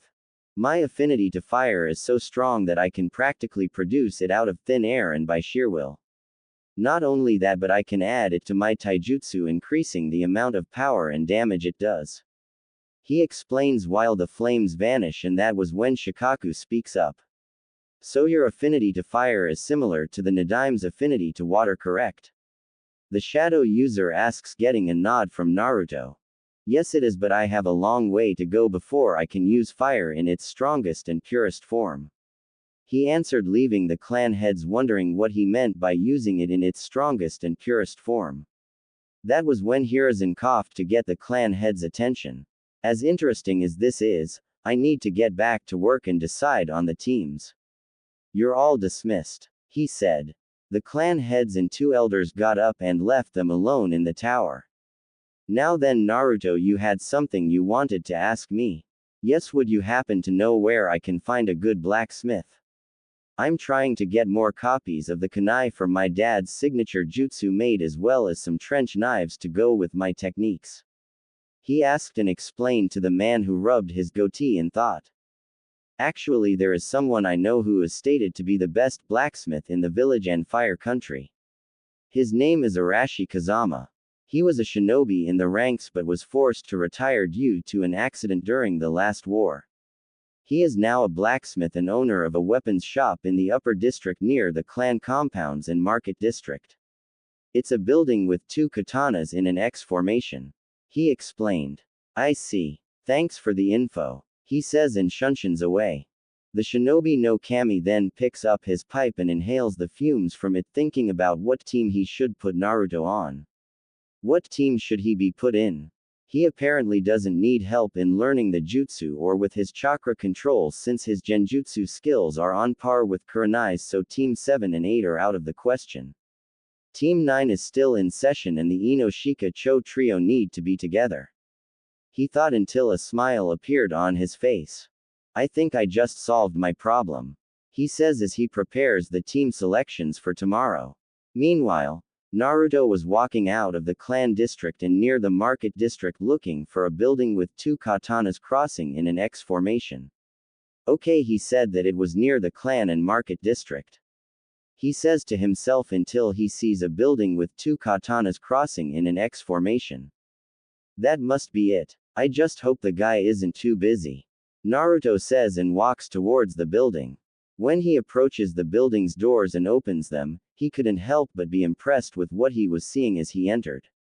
The shop contained a large variety of weapons from foreign kunai, naganatas, battle axes, scythes, spears, gauntlets and greaves, nunchucks, staffs, kusarigamas, as well as swords in different shapes and sizes. He also saw combat clothes like flak jackets, chain mail and mesh shirts, as well as scrolls, arm guards, and vials that contained lethal and non-lethal poison. The blonde whistles at the sight. Wow, this place is amazing. So many weapons and battle equipment. he said as he admired the weapons that were hanging on the walls. Excuse me, a feminine voice said behind him. Naruto turned his head and saw a girl who seemed to be his age. She was a little shorter than him and had chocolate brown eyes and brown hair that was tied in two buns. She was wearing a pink sleeveless Chinese shirt with a pair of dark green cargo pants and blue sandals, and she wore a leaf headband around her forehead. My name is Tenten Kazama. Do you need help finding anything? She asks him, trying to hold down the blush on her face due to the fact that the blonde boy in front of her was cute. Yes, do you happen to know a man by the name of Arashi Kazama? He asks, making her eyes go wide. Yes, that is my dad. What business do you have with him? She asks. Oh, where are my manners? I'm Naruto Namikaze. He said, making her eyes go wide. I was told that he was one of the best blacksmiths in the village, and I was wondering if it was possible for me to make a few special orders. He asks. Oh well, he's in the back doing an inventory on weapons right now, but I'll go get him for you, Namikaze-sama. She says. Just call me Naruto. I'm not one for formalities. He stated with a lady killer grin on his face, making Tenten's face turn pink. Man, he's hot. Neji's got nothing on him. Okay, Naruto-kun, I'll go get my dad. She said and runs off into the back to get her dad. 5 minutes later, Tenten comes back with a man who was 6 feet 2. He had shoulder-length brown hair and brown eyes and had a scar running down his left eye. He had a build and seemed to be in excellent shape and wore a black muscle shirt with gray pants and black sandals. Arashi looks at Naruto. So you're Minato's kid, huh? He asks, getting a nod from the blonde. Yes sir, I'm his son. It's nice to meet you, sir. He says, bowing his head. Hey now, no need to be so formal. After all, you're my teammate's kid. He said with a smirk on his face. You were my dad's teammate? Naruto asks, getting a nod from the man. Yep. Back during the war, one suffered from a damn accident though, but if it wasn't for your old man, I wouldn't be here. So my daughter tells me you were wondering if I did special orders right? He asks. Yes. Naruto then reaches into the pockets of his jacket and pulls out a tri-pronged kunai with seals in them. Arashi's eyes widen in shock as he saw the kunai, and Tenten eyes were the size of dinner plates. That's, Arashi stared to say while Naruto nods and smirks. Yep. The kunai to my dad's jutsu. I was also wondering if you could make 3 dozens of these and a dozen special trench knives that can convert elemental chakra. He asks. Arashi's eyes return to normal and he grins. Yeah, I can make them, but I'll need to make a special order for the metal which comes from Kiri. Now for the trench knives, how do you want them made? He asks. Naruto thinks about it for a while and then speaks up. I would like the blades to be well balanced but can withstand impacts from other weapons and make clean cuts. I would also like the cloth on the hilts to be firm so I won't lose my grip on them. He stated, getting a nod from the man. You got it, kid. Now it'll take at least a week for my shipment of metal getting here and 3 weeks for the order to be made. He explained. I see, so what would the overall charge be? Naruto asks. Well, the shipment of the metal is minus 250,000 yen depending on the pounds. The special order for 3 dozen special kunai is 40,000 per dozen, and the same with the knives. So the total will be 410,000 yen.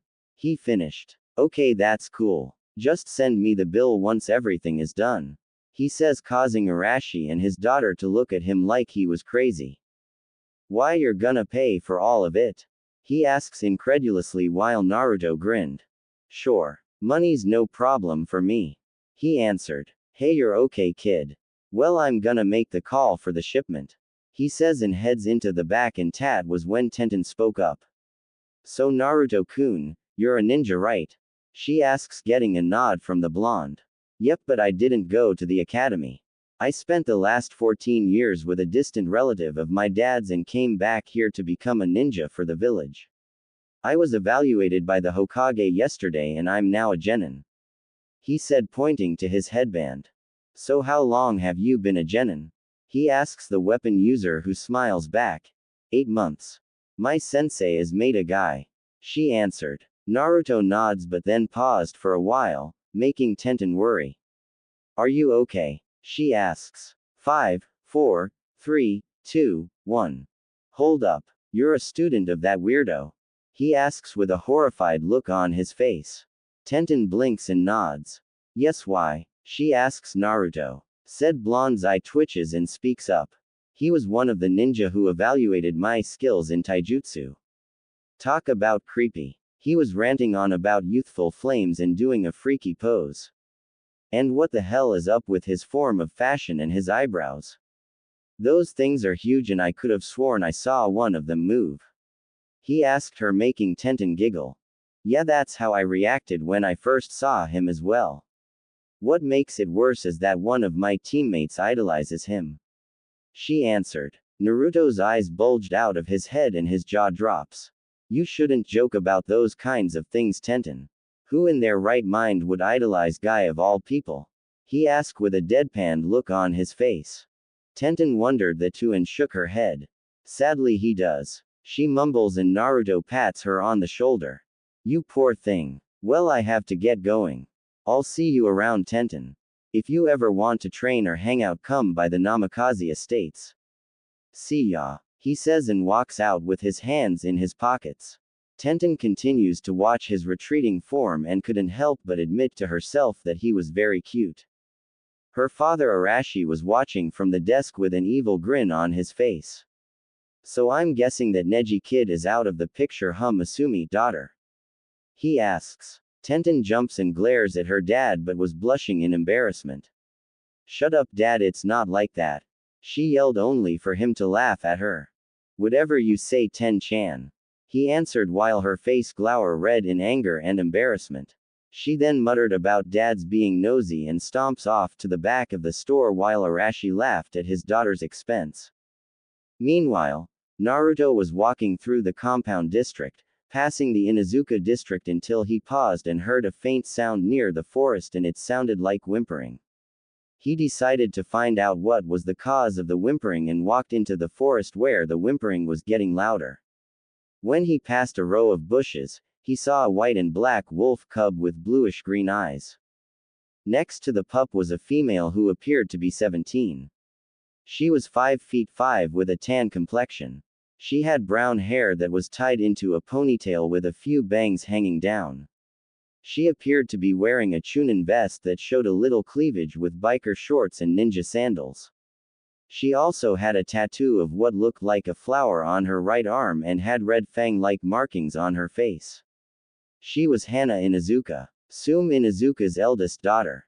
Apparently the wolf cub had her front left leg caught in a bear trap and the female was trying to pry the trap off her leg with some outdoor gloves, but the teeth from the trap pierced through the cloth, making her pull her hands back and curse. Damn it, I can't get this stupid thing off, she said. That was when Naruto spoke up. Do you need some help? He asked, startling her as she turned around and saw a blonde 14-year-old walk towards her in the canine. Can you please help me? She got her leg caught in a bear trap and I can't pry it off. She begged while the female cub whimpered and yelped in pain, struggling to pull her injured leg out. Naruto kneels down and nods. Sure, I'll help. Just let me get this thing off her, he says, and the poor cub cries out in pain and was trembling from the pain.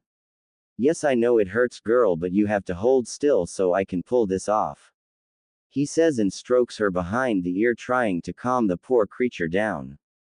After he does that, he places his hands around each end of the trap and starts to pry it open. Hana's eyes widen and was about to say something until she saw the trap come apart easily and then snap in half. Naruto then examines the pup's bleeding arm, making sure to be gentle. Luckily the trap didn't break any bone. She mostly has damaged muscle, he explained while his hands glow white and he places them around the pup's leg, and Hana watched as the injury closes up in only a few seconds. He then pulls a small scroll out of the pocket in his jacket and opens it up, revealing a small med kit.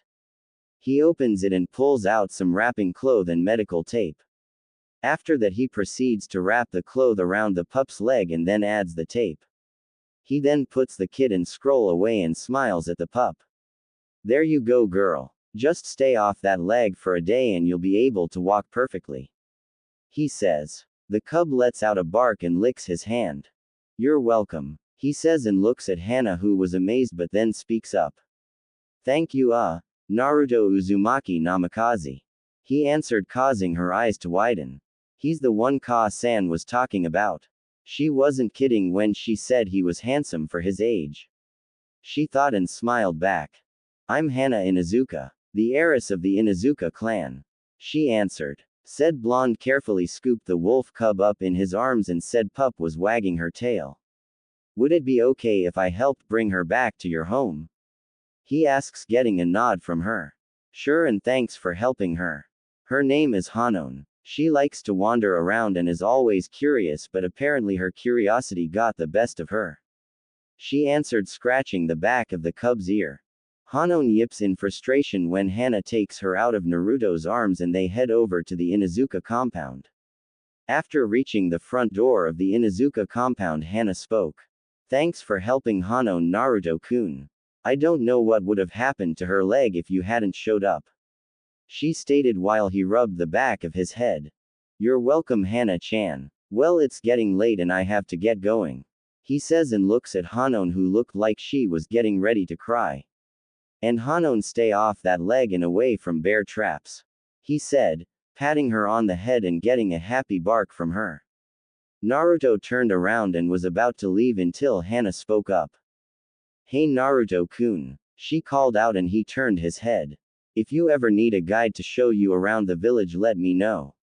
I know some places in the village that you'd like to go to. She said, getting a smile from him. Sure, I'd like that. Well, see you around, Hana-chan. Naruto said and shunshuns away. Namikaze Estate. Momiji was currently in the dining room making spaghetti and humming a happy tune. That was when Naruto opened the door and entered the house with his jacket hanging over his shoulder. Hey Momiji-chan, I'm back. He called out and suddenly found himself being buried into her cleavage as she hugged him. Naruto-kun, what took you so long to get home? I had dinner ready, she says and releases him and then gives him a glare. You didn't eat out while I spent all day cleaning the compound and fixing dinner, did you? She asks in a low and dangerous voice and having a dark look on her face, scaring Naruto. Said blonde shook his head and she went from scary as hell to happy with a grin on her face. Good, otherwise I'd have to hurt you very badly and force feed you. She stated and he laughs nervously. And no need for that now. I just met a few people in the village and had to do some errands. Say, I thought you were gonna wear the maid outfit. He stated, causing her to blush but smirks. I was, but then you'd be staring at my ass all day and forget what you were going to do. She answered, causing Naruto to blush. That only happened once, darn it. He mumbled, causing Momiji to giggle. Yes, and that one time got you hit over the head with a frying pan by your mother. She finished, making Naruto grumble. So are we gonna eat dinner or what? What did you make anyway? He asks. Spaghetti with garlic bread. I decided to go with that since you have a bottomless pit for a stomach and only that or ramen would fill you up. She answered. Naruto's brow twitches and sighs. Let's just go eat, he said with a cloud forming over his head, and Momiji grins. After eating dinner, Naruto helped her clean the dishes and afterwards takes a shower. He is currently laying on his bed with Momiji, who had her arms wrapped around his waist and resting her head on his chest, watching an action DVD on a screen TV. So Naruto-kun, how did the evaluation go? She asks. It went well actually. I went beyond their expectations and didn't reveal much. I already know that I fall under the CRA. I wonder how the Hokage will react when I tell them about my dragon-based bloodline. He asks with a smirk on his face. Momiji smirks also and then places her hand on his face and turns it towards her. Blue-silver eyes meet light brown eyes. She then leans closer to him and he does the same until they start to kiss each other.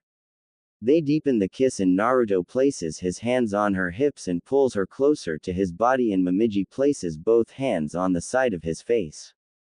They then end the kiss and lay back on the bed. Good night, Dragon Prince, she says, getting Naruto to smile. Good night, Fire Princess, he says as they close their eyes and snuggle into each other. Morning. Naruto was snoring on a pillow and tossing and tuning on his bed. The rays from the sun hit him in the face and he lets out a grunt and moves his head away from the sunlight. Damn it, Ama-chan, don't wake me up, he muttered and then opens his eyes only to see his bed is empty. He sits up with his hair messed up and brushes it back.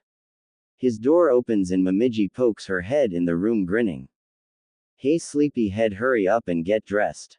I'm almost done cooking breakfast, she says while he yawns and stretches. Yeah, I'm up. I'll be downstairs in 15 minutes, he says and Momiji's head disappears out the doorway. Naruto gets out of the bed and heads into the bathroom.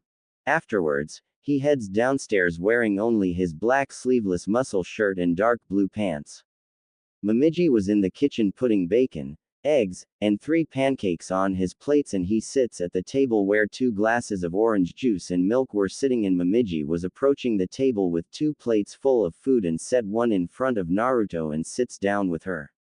Let's eat, she says as she picks up a fork and knife as does Naruto and they start to eat. After eating breakfast, Naruto helps her clean the dishes in the kitchen and afterwards grabs his jacket, boots, gloves, and his ninja equipment. When he was checking his equipment and making sure they were in good condition, he checked his watch and it said 9:30 a.m. Hey Momiji, I'll be heading out, he called out. Momiji popped her head out of the kitchen and looks at him. Okay. I'll be leaving the compound to get some supplies for the garden and I'll be repainting some of the rooms on the compound. Hey, do you want to train when you came back? She asks, getting a nod from him. Sure. I'll see you later, he says and goes out the door and closes it. He was currently walking through the market district until a female Anbu wearing a cat mask and had long purple hair appeared. What's up, Anbu-san? Did the Hokage have you look for me? He asks and she nods. Okay. Then I'll follow you there, he says and they both shunshin away. A few minutes later, Naruto and Naoko appear in his office while he was approving some documents. He looks up and sees Naruto and Naoko and smiles. Thank you, Naoko. You may return to your duties, he orders. Hi Hokage-sama, she says and shunshins away. So what's up, Hokage Oji? Naruto asks the veteran of the 3 shinobi wars. Well, Naruto, the other day I have been going over which team I should put you on in this year's Genin graduates and apparently I decided to not put you on any of the teams due to the fact that the teams would be unbalanced, he stated, getting a raised eyebrow from the blonde. So I'm going solo? Naruto asks and Sarutobi shook his head. No, you won't be going solo. Matter of fact, you'll be an apprentice to a Jonin I choose yesterday. Apparently almost every single Junin wanted to be your sensei, he muttered while Naruto's sweat dropped. But I found someone who would be a suitable sensei for you, he finished. Really? Who? Naruto asks, and that was when the door was kicked open and Anko walked in with an annoyed expression on her face. Okay, old man, I'm here, so who's the brat I'm taking as a student? She asked, and that was when Naruto turned his head to see Anko. Said snake mistress paused and she just stared at Naruto. Hey hubby Haim, he says with a grin on his face, and Anko looks at the Hokage and Naruto not saying a word, but then she points at Naruto. Hey, you didn't tell me my student was gonna be the last Namikaze, old man, she yelled while Sarutobi chuckles and breathes into his pipe. You sound disappointed, Anko-chan. I thought you'd be happy training the son of the Kiroi Senku, he says. If you don't feel like you can handle it, I can always have Kakashi take your spot, as he said, until she spoke out. Oh no. No way in hell that one-eyed pervert is gonna have him as an apprentice. He's already getting the spoiled brat on his team. I'll take him, she said, not wanting Naruto to pick up the man's antics in being late or being perverted. Naruto raised an eyebrow at her, but then a smirk appeared on his face. You'll take me? I didn't know you like your men, young hubby Haim, he said. Anko's eyes widen and a tint of pink appears on her face. She then gives Naruto a glare. That's not what I was implying, she yelled while Hiruzen had a look of amusement on his face while Naruto looked back at her while she crosses her arms over her chest. And besides, you couldn't handle me anyways, she said with a grin on her face, and that was when Naruto had a feral grin on his face. Whatever you say, Anko-chan, he says. That's Anko-sensei to you, maggot, she growled out, trying to intimidate the blonde. Beautiful, dangerous, and authoritative. I like that in a woman, he says, but then stops Anko's hand when she tried to smack him. Did I ever tell you that you have soft hands? He asks while rubbing her hand against his. The tint of pink on Anko's face grew and her brow twitched while Hiruzen just gawked at what Naruto was doing. Naruto, you brave stupid fool. Don't you know it's dangerous to play with snakes? Especially one with fangs, he thought. A dangerous smile appears on her face and she pulls her arm away and wraps an arm around him. Oh, we're gonna have so much fun, Gaki, she says as a dark aura surrounds her body and the kanji for torture hovered over her. Sarutobi's sweat dropped, but the coughed. Now I'm sure you two have a lot to talk about, so you may go, and Anko, I'm forbidding you from using you methods and fun on Naruto, and I don't care how tempted you are to do it, he said with a smirk on his face, and Anko pouts and crosses her arms. Damn it. Can I scare him at least? She asks. No, Hiruzen says, and her shoulders slump while anime tears fell from her eyes. You never let me have any fun, old man, she whines.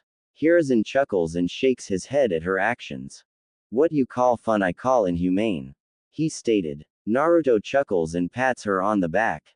Poor sensei can't use her methods on me. Too bad, because whatever form of training you had for me I can handle, because my relative's form of training would make yours look like a carnival ride, he stated, causing Hiruzen to raise an eyebrow. Was it really that bad, Naruto? He asks the blonde. Naruto, however, was shuddering at the thought of Bahamut's training. On second thought, I don't think I want to know, and no, Anko, you can't know either, he said when he saw her smile and start to speak out, but then pouted. Damn, she mumbled while Naruto smirked. Tell you what, sensei, I'll treat you to dango while we introduce ourselves, he asks. Anko's grin became even bigger when her new student was gonna treat her to her favorite food. Yes. See ya later, old man, she says and shunshes away with her new student. Sarutobi blinks and sighs when they vanish. Something tells me that those two are gonna be the main source of my headaches in the future, he mutters as he pulls out his ICHA book and starts to read it while giggling like a pervert.